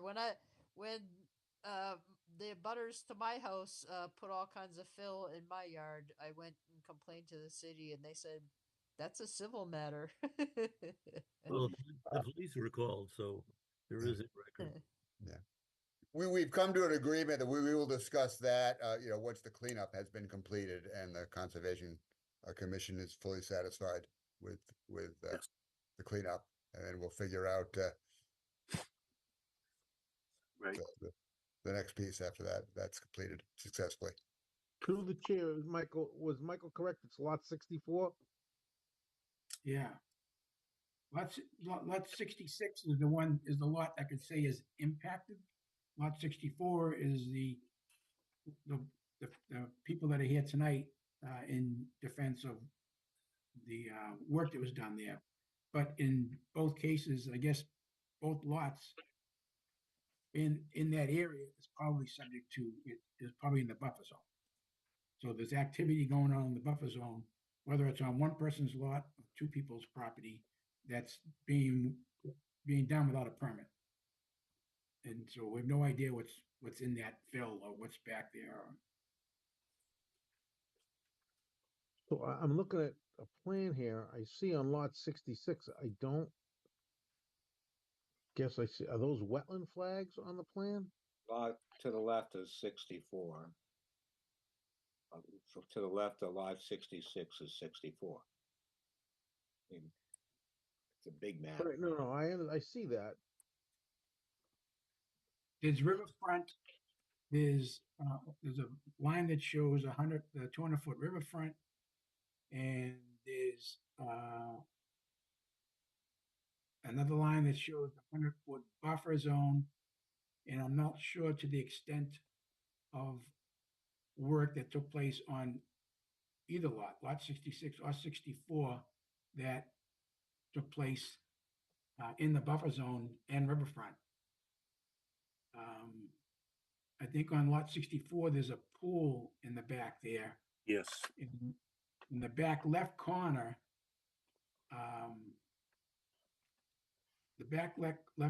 although has been filled, may not be in the buffer zone. But from the middle of lot 64 and back to the right, I use that word, to the right, there's a fence. That whole area is both riverfront and buffer zone. So I just don't know how much work we're talking, what's actually taking place, and what the property owner of lot 66 is looking to have done or expects to get done. So we need a plan that's gonna show, that's gonna identify the proper resource delineations, and then what you plan on doing moving forward. Maybe So, property owner, through the chair, the property owner wants his property cleaned up where stuff is there that shouldn't have been there or stored there. Right. And it's, even if it's not anything to do with wetlands, but what is in wetlands is the stuff that can be enforceable by us. Right. But it looks like, the slope work in the back of lot 64 that spills out into lot 66, looks like it's quite a big area, and looks like half of that work, just by looking at the plan that I can see in front of me, half of that was done in the riverfront and buffer zone.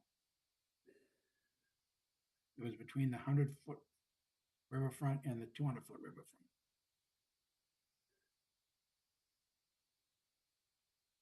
The dirt that's there now was always there when I bought the house. Like I said, I just was trying to level the yard so I could spread the loam and put down some sod so I'd have a leveled area. As far as stuff it's in the woods, that stuff was there. I mean, I've been here 30 years this month. Whatever you guys need, I'm willing to do whatever. As far as pushing stuff in the woods, I never pushed anything in the woods.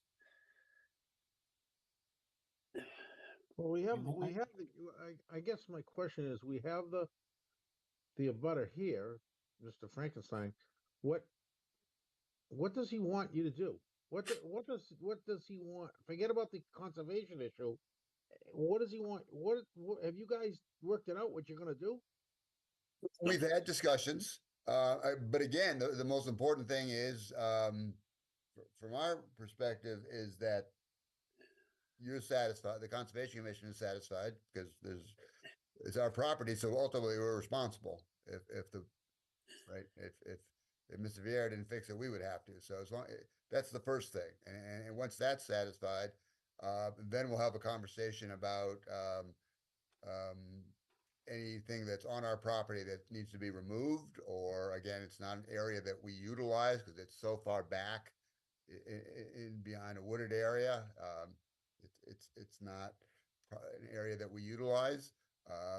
So we would have a discussion with, selling or leasing this piece of property if you wanted to if Mr. Vieira wanted to discuss that. So I guess my question is, you want all the material, any material that's on your property that's not I guess what I'm saying is not fill or loam or anything like that. You want all the whatever it is, debris, trash, storage, stuff that he's been storing there. You want all that off, and then you want to make sure that we're satisfied. Does that make sense? Correct. Okay. All right. So you want him to remove everything that he has on your property off, and then you want to make sure that we're satisfied, whatever we deem that has to be done. Right. Unless if there's something on our property and we can come to an agreement on it remaining there, then So I'm not looking at I'm not looking at the plans. I'm looking at a Google Earth, and there's a pool there. The pool, none of the pool deck is on your property, correct? Right. Correct. Okay, so and I'm looking at it. It looks like I'm looking at it from an overhead. It looks like there's a fence with some shrubs. There's a pool deck, and then there's some shrubs, and then a fence. And behind the fence is where you've stored everything. Is that correct? Yes, sir. Okay, so you stored everything there. So, and is the fence the actual property line? That's not our property line. Okay, so I'm saying, so that's still his property. No, it looks like there's a fence that runs perpendicular from lot Well, there's a fence, 64 runs out right, into. but there's a fence that runs parallel to the pool, is what I'm saying. Right, yes. Yeah. So in the rear of that, from the on the other side of that fence, is that your property or no? That's, Is the- that, I'm sorry, is that 154 Goodale Street's property? no, behind the fence? No, just, Yes. no. The fence is basically right there on the, according to this print that I have. Where did that photo just come from? There's a photo that just popped up on my screen that I did not see in the OneDrive that shows. Yeah, again, Look, I don't know what I don't know what I'm doing. Apparently, I have too much to do, and I'm forgetting about all these pictures. This is one of the pictures I was able to pull up. I have other ones, and I Ooh. was trying to do it while following you guys, and it just wasn't working. Right here, I believe this is 154 Good Deal's property line. All of this junk, this is a tree, and there's a few other trees like this on the site. This is what's going on their property. So if you guys are okay with this on Conservation Commission, jurisdictional land, then he's going to file an RDA. If you think this is disgusting and you want it cleaned up, well, you should issue an enforcement order. Well, I am working on that. I am getting rid of everything that's back there. I've been doing it little by little. All that stuff. Oh, I have ladders and stuff that I've had for years when I was a contractor. Now I'm just giving everything away. I was going to sell it. Now I'm just giving stuff away because I can barely walk. Never mind go up a ladder. So I'm working on getting rid of all that. I've already got rid of quite a bit. This photograph that we're seeing, is that standing in your backyard looking out? This picture was taken by me and Mr. Frankenstein. I am standing on Mr. Frankenstein's property. We are not trespassing. We are looking at 154 Good Deal. This is 15 Good Deal. This Right, is and that fence is the right. That fence is the fence you see in the overhead. And then there's a pool on the other side of it and a row of arborvitaes. So all of this was done on someone else's property. And there's more than one tree. All of these trees are gonna die.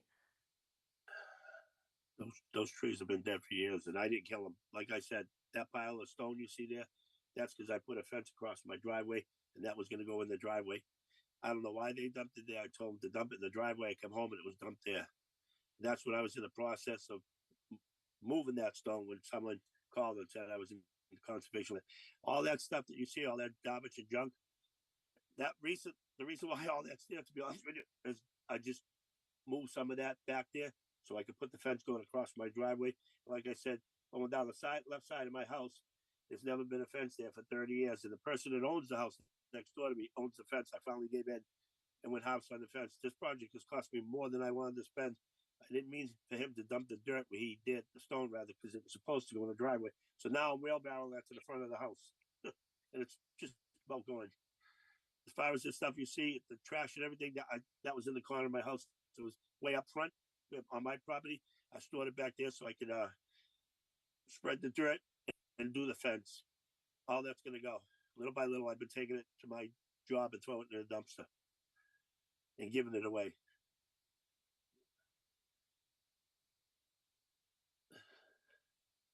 When I had the guys there, they just threw everything in the back. That's why it looks the way it does, and I'm sorry for that. Do you guys want me to try and get other pictures and share them from a different angle, or do you think you've seen enough? I mean, there's a few feet of fill. I wish I had a picture of us standing because I could have sworn, and maybe Mr. Frankenstein can chime in. I could have sworn there was an elevation gained by a couple feet from his property. Well, his property onto his property, the altered property. I mean, you can see that there's a lot of elevation that's been changed here. But do you guys want any more pictures, or do you think you've seen enough? I mean, this is pretty much what it looks like. It's just a bunch of this all. It just shows the area more. So I think the question before you guys tonight is, do you guys want to issue an enforcement order with action items, or are you okay with him carrying on and filing an RDA? But right now he doesn't really he submitted that plan that you already have a copy of that you guys couldn't even figure out what's going on the plan. So either issue an enforcement order with action items to clean it up or whatever, or give him some guidance for the RDA. You know, obviously he needs permission from the property owner. I'm comfortable seeing what I've seen tonight. I don't know, you know, there's no issue here, no question that there's some violations going on. And also that the property owners had his property infringed upon. And I think, from what I've heard, both parties are willing to work together and clean it all up. So, but I Yes. think in the meantime, to have an enforcement order to make sure the work gets done, and just leave it at that. I mean, I don't need to see more pictures. No, I'm working on it. I am. I really am. I mean, I got, sorry, I got knocked off. I had to log back in again. I was just sitting there in my, all I saw was, that picture and everything. I lost my connection. I'm back on again, so. I don't know if that happened to anybody else. You know, through the chair, I don't know. So we just issued a friendly NOI to a friendly enforcement order to somebody else. We can either do that, or I don't know. I don't necessarily think was done in malice, and obviously he wants to clean it up. It was not his property. I think we need to. I don't know. Whatever you guys want to do, I think whatever you think is best for us and best for the homeowner. I don't think he was trying to cause a problem. like I said, I was here 30 years, and that was always flat. I always maintained it. That there was like poison ivy. I pulled the poison ivy out of there. I can't tell you. My next door neighbor to the left of this property was Don Johnson. He was the tax collector. We used to work together, him and I. I mean, I didn't bring any fill in. I have pictures from 2010 that was all grass. Like I said, I just put the fence in. That's why it looks like that. Everything you see in the junk pile, that was there because I had some laborers there. They just threw it. I came home and it was like that. I worked 125 days, went only 4 days off, and then I came home at night, try to work on stuff like that. But I will get rid of all that. I mean, I have ladders there. I have pressure treated lumber. Everybody wants stuff, and then I bring it home, and then nobody comes and gets it. So now I'm done with that. So through the chair. Yep. Go ahead, Linda. You know, I'm good with him just cleaning up this like the friendly enforcement order or whatever. I just was wondering, like, did he fill in wetlands? Do we have to get a wetland scientist? Like, I don't understand. Buffer zone. Why? Buffer zone of bordering vegetated wetlands was altered, and riverfront, outer riparian of riverfront was altered.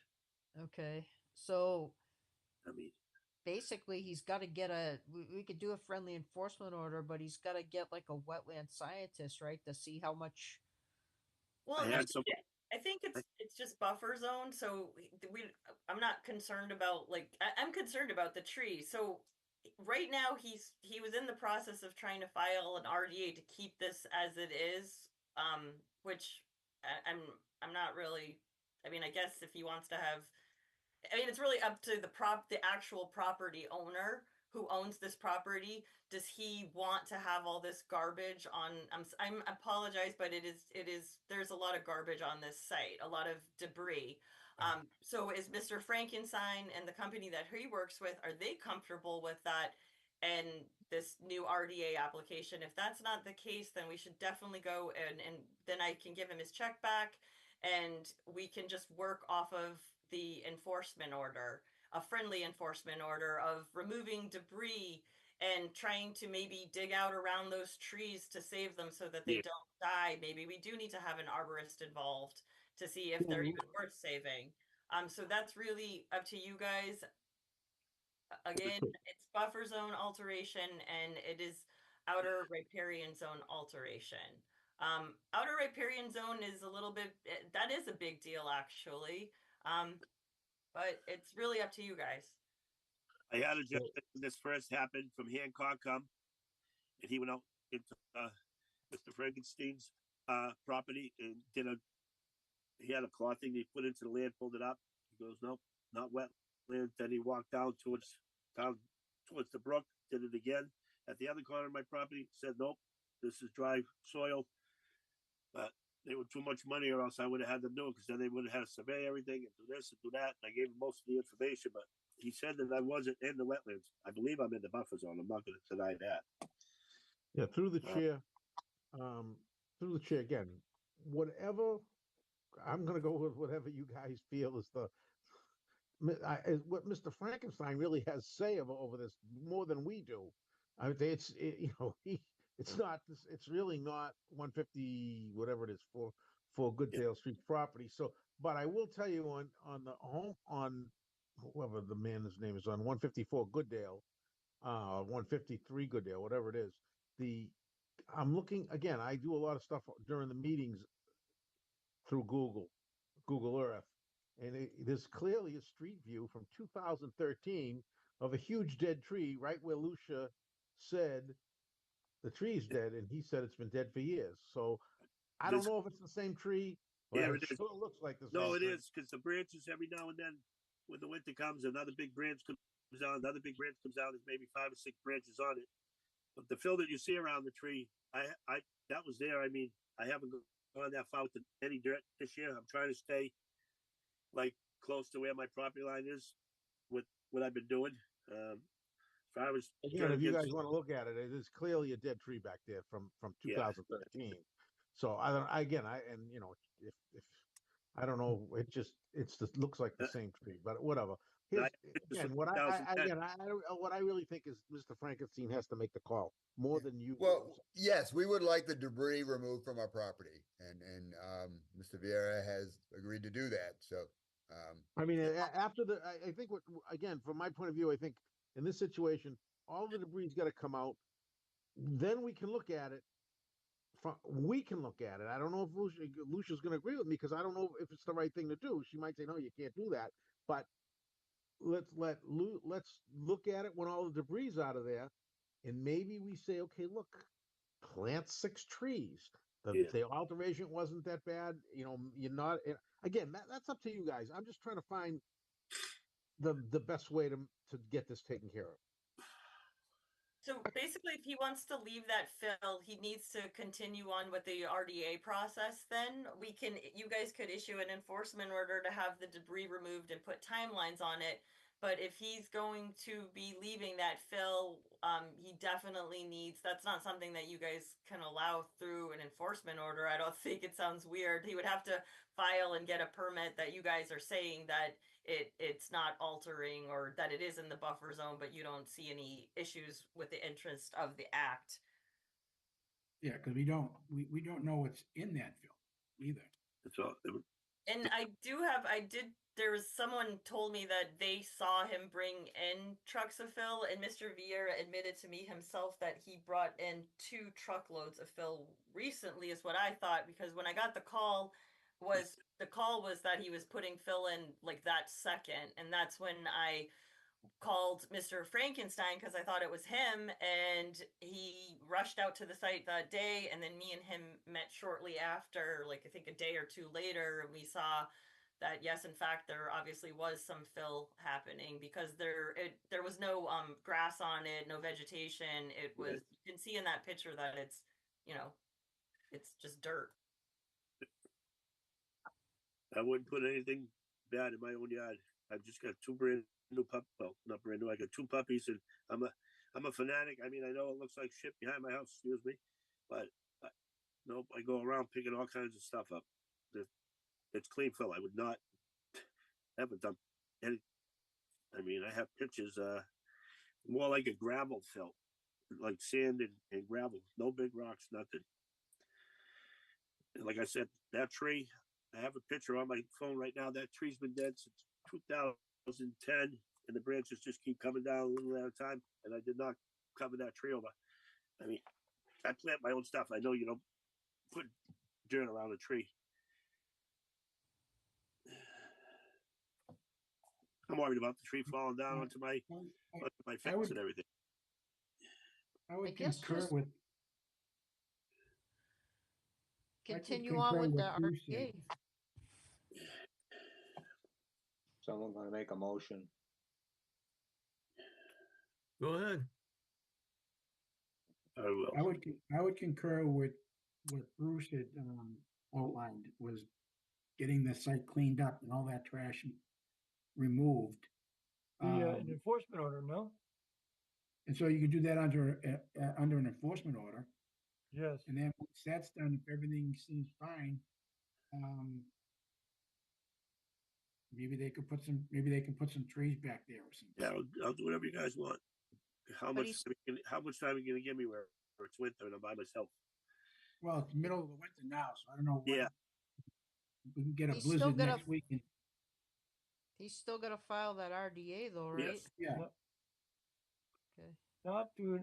You don't file an RDA, right, Lucia? Through an enforcement, or you don't file an RDA? No, the enforcement order If would. he wants to keep the fill, you guys can't approve fill in an enforcement order. That's just backwards. So if he wants the fill, like I feel like I said this like 6 times, but if he wants the fill to stay, he needs to file something, either a notice of intent or an RDA. He has started the RDA process. If you guys want him to remove the debris and you don't want to do it verbally, then you either have to do it verbally and trust that he's going to do it, or you have to issue an enforcement order. That's what I just said. Excuse me, I need a motion to issue an enforcement order to remove the debris, and then we can take care of the RDA next. Okay? Correct. I'll get rid of the debris. I just need some time. Can I get an enforcement order to remove the debris? I move to approve an enforcement order to remove the debris. I second. Roll call. All right, how many months are you going to give him? We gave the last person 3 months. Yeah, 3. I'd say 3, April. Well, I just don't know. It sounds like he's doing everything with a wheelbarrow and by himself. Oh, I'll get rid of all that debris. Yeah, I'll get it out of there. I mean, is 3 months, is that not enough time, too much time? I heard someone laugh at me. So I'm just trying to, I don't know. I'm trying to be fair. I know Mr. Vieira has been very upset about this. He wants to do the right thing. Is He's that enough, trying Mr. really Vieira? hard. Yeah, I think the first step, I think 3 months would be fine. May 1st, I'll have it all done. Is that fair? May 1st. Yep. That's 5 months. Oh, sorry, January, February, March. Sorry. A good 4 months. Yeah. I would suggest April 15th to May 1st. I would think that's Thank 3 months, 4 months. Anybody need anything? I'll get rid of it. I'll work on it. I mean, whatever good days we have, I'll fill my van up and take it to my dumpster. I say by the end of April, if he's not gone, he needs to fix that property by the end of April. So basically what he said, May 1st. Yes, thank you. Thank you. If you all agree, I appreciate it. Thank you. It'll all be gone. So that's what we're gonna. Okay. So I'm gonna. There's a motion made by Arthur, seconded by Jamie, for the debris to be removed by May 1st. Is that where we're going with, or do we want April 9th? Is exactly 3 months, I believe. No, May 1st, I think, was the date was suggested. Yeah, it's just a couple weeks after, and then he's gonna come to the February hearing with an RDA, and then that's when you guys can start asking him if, like, that's where we might need a better plan of just his property, because right now it's the plan that you have, that huge plan that you can't even figure out where it is. So this might need to get continued if he can't get the plan, by February. I think that's the plan he's planning to use for February. So we'll go from there, because I'm assuming you guys are going to want grass. I don't know exactly what he wants to do with it. I'll have to look at the RDA application. So regardless, All right. I'll stop talking. I'm going to do a roll call on the enforcement order. Chairman Lazaris. Yes. Vice Chairman Rizzo. Yes. Secretary Vivaldi. Yes. Commissioner Green. Yes. Commissioner Athis. Yes. Commissioner Comack. Yes. Commissioner Cassidy. Yes. And Commissioner Harrop. Yes. All right, so there is going to be an enforcement order drafted saying that all the debris needs to be removed by May 1st. Again, he will be back with an RDA at our February meeting, which may need to get continued to a later date. Mr. Frankenstein, does this all seem okay to you? Yes. Okay. All right. And we do have I could probably, like, once it's all cleaned up, like let's say maybe in May I can go out there. I believe we have 2 arborists now with the city.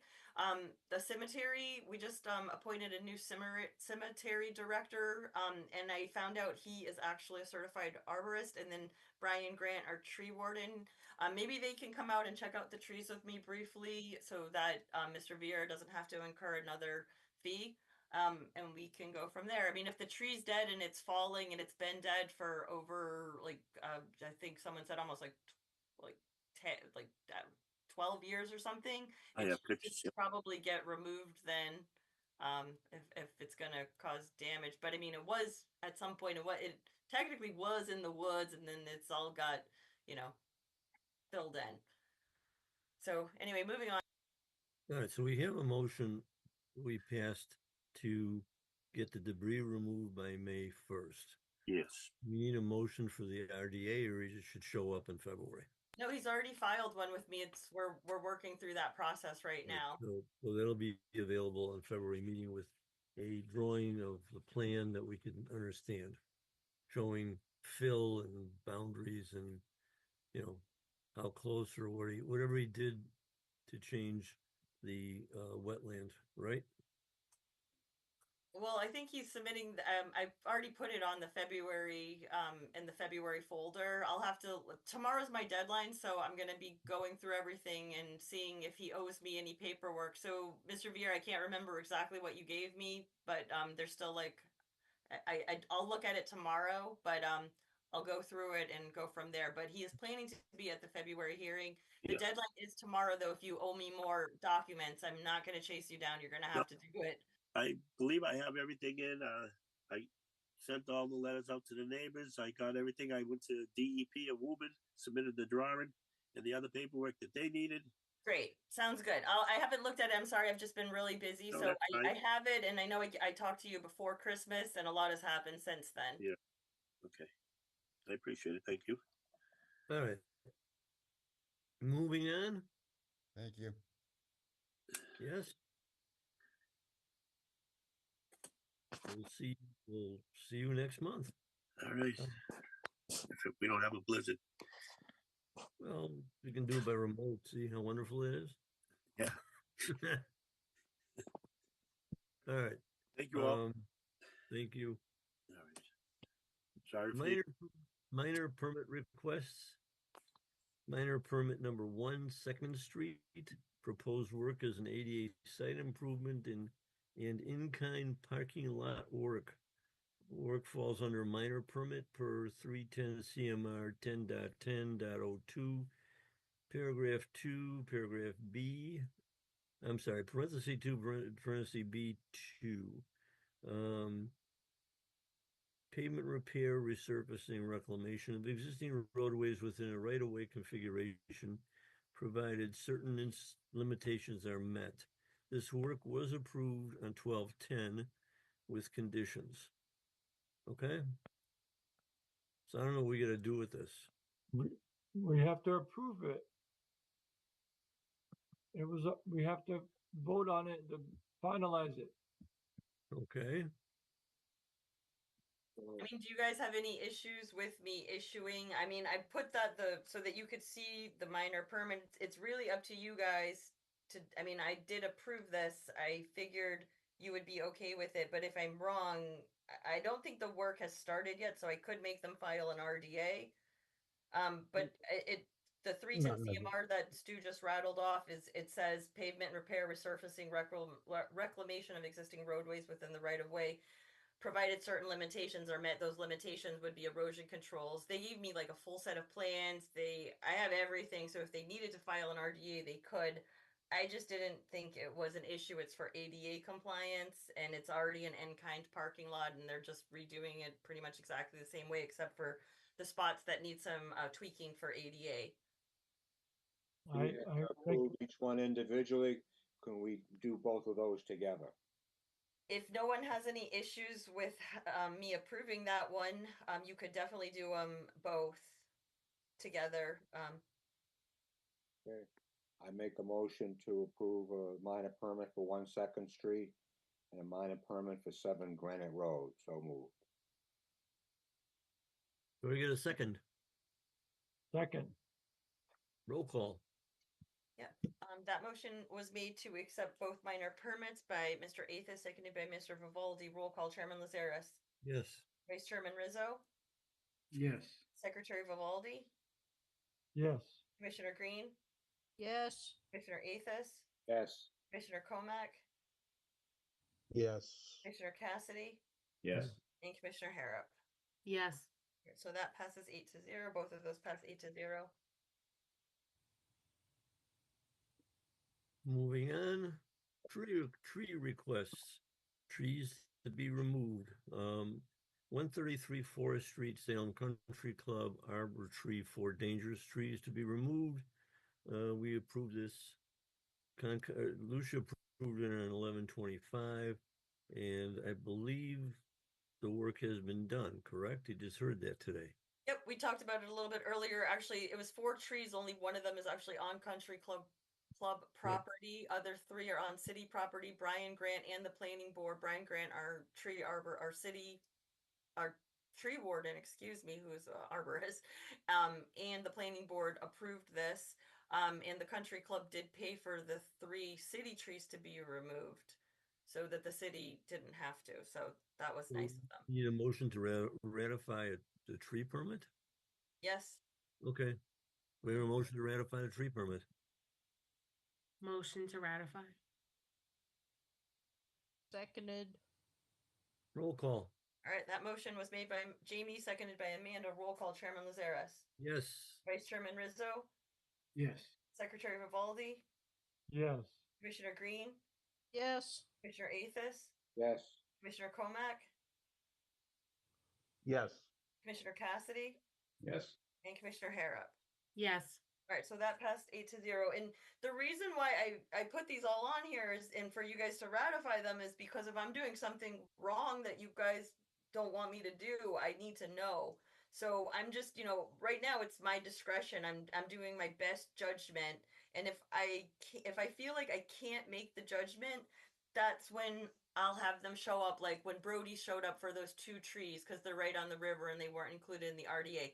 I didn't feel comfortable approving that on my own.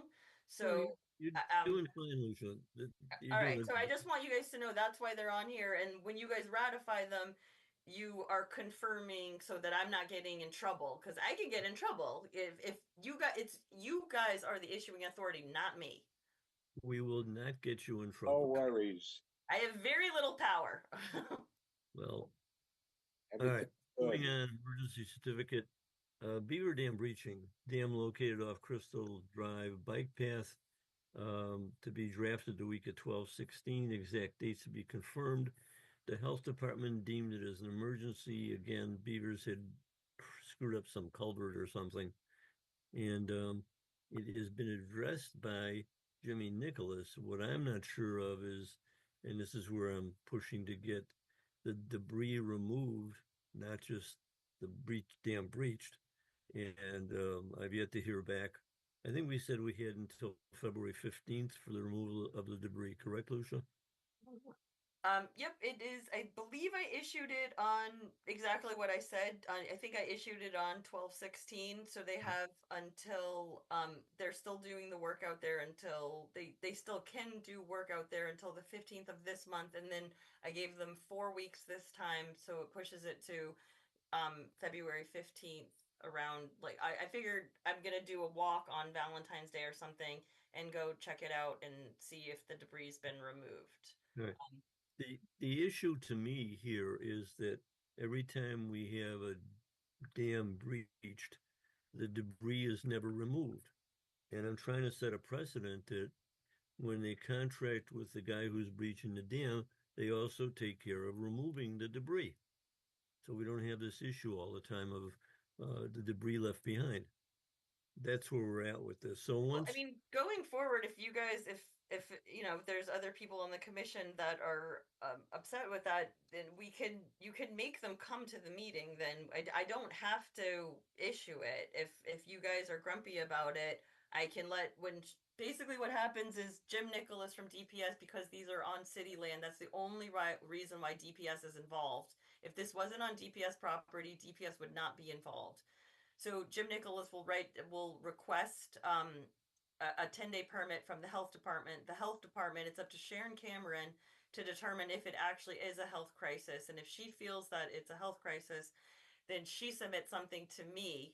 And then it's up to me or you guys to decide if we're issuing an emergency cert for the work. We've been doing this for I don't know, over 10 years at this point, the way it is. But if you guys don't want it this way, they can come to the meeting. The way we're doing it is fine. The issue is the removal of the debris after the dam has been breached. Yep. So I guess we're just gonna have to wait and see what happens. And if nothing happens this time, the next time they ask for one, then you make them come to the meeting. I don't know. Nothing's gonna change, and I can't fight internally with my other departments. It's not healthy for me. No, I'm not saying that. I would like to see a precedent set so that we don't have this issue all the time, because it's crazy. We're busy spending energy getting the dam breached. In the meantime, the debris is left behind. It just falls back into the water. And we've seen this time and time again, be it culverts or beaver dams or whatever. The debris is never removed effectively, and it just continues to create an issue. So I'd like to get this resolved once and for all. If they have to show up at the meeting, show up at the meeting. If we have to change the process, we'll change the process. It should be a policy thing. Or the commission can draft a letter, and you can think of one, Stu, to request something like that. If the city is going to, break the dam, then to make them, aware that they should also do away with the debris, because it's just going to cause a problem downstream someplace else. So that's think of that. Okay. Good. Anyway, at this point, we're supposed to ratify the emergency certification for the Beaver Dam breaching, correct? So I need a motion to be we need a motion to ratify it. Yes. Motion to ratify. Second? Second. Roll call. Yeah, okay, so that motion was made by Mr. Rizzo, second by Mr. Athis. Roll call, Chairman Lazaris. Yes. Vice Chairman Rizzo. Yes. Secretary Vivaldi. Yes. Commissioner Green. Yes. Commissioner Athis. Yes. Commissioner Comack. Yes. Commissioner Cassidy. Yes. And Commissioner Harrop. Yes. All right, everyone voted yes? Yeah. Great, thank you. And I will touch base with DPS again, but after Valentine's Day, I'm going to give them, they're very busy, and I'm not trying to make excuses for them. This is something they don't, it's like, we really shouldn't even be doing this for the property owner, but because it's on the city's property, we have to. So I will wait and do a site visit after, the 4 weeks are up, and I will report back to you. And if there's an issue, I guess we're going to have to maybe Stu what Arthur said. You should write a letter, and then we copy the mayor on it and go from there if we have to. Before that letter, though, I probably would want to talk to Will Politz first and then just find out what's going on. I mean, I've offered the money from our land fund. Amanda's offered to do contract work, and I haven't heard back from anyone about that. So, I mean, I offered money. So, anyway. I would like it to be a normal, part of you get rid of the dam, you get rid of the debris. That's all. It's that simple. All right, so moving on to the minutes, I'm sure you definitely didn't have any time to read the December minutes, but did anyone have time? It's actually the September, the October, and the November minutes. Did anyone read any? I definitely know I sent the November and the October in a timely manner. But do you guys want to just push all of the minutes until next month, or can anyone even vote on them? I read them. I can only vote on October because I wasn't present for November, but I did read them. I'm good. I read them. So it would be the September, October, and November minutes. I know I don't even know if I emailed you guys the December ones yet, but I You just did. I read those. Those were. Good. I Yes. just finished those You did. today. Whew. I was not present in November, but I'll still vote. Do you want to have the vote for a separate month of minutes, or do you want to do it all at once, Lucia? It's up to if everyone feels comfortable voting all at once, but if they don't feel comfortable, if they weren't there or didn't read them, obviously it's easier to just do them all at once, but that's up to you guys. All is one. All is group. September, October, November. Yeah. Do we have a second to that? Second. Roll call. Right, that was Jamie who seconded it. Yes, ma'am. All right, so except of September, October, November minutes made by Mr. Vivaldi, seconded by Ms. Hera. Roll call, Chairman Lazaris. Yes. Vice Chairman Rizzo. Yes. Secretary Vivaldi. Yes. Commissioner Green. Yes. Commissioner Athos. Yes. Commissioner Comack. Yes. Commissioner Cassidy. Yes. And Commissioner Hera. Yes. Very great. Thank you, guys. I need a motion to adjourn. It's 9:16 p.m. Motion to adjourn. I want to stay all night. Second? Second. Okay, motion to adjourn was made by Mr. Rizzo, seconded by Mr. Cassidy. Roll call, Chairman Lazaris. Yes. Vice Chairman Rizzo. Yes. Secretary Vivaldi. Yes. Commissioner Green. Yes. Commissioner Athos. Yes. Commissioner Comack. Yes. Commissioner Cassidy. Yes. And Commissioner Hera. Yes. All right, it is officially 9:17 and the meeting has adjourned. Thank you so much, everybody. Sorry if I was grumpy earlier. Oh, it's like part of the You are so grumpy. You were great. Oh, it was fine. Good night, all. Good night, everyone. Good Thank night. you.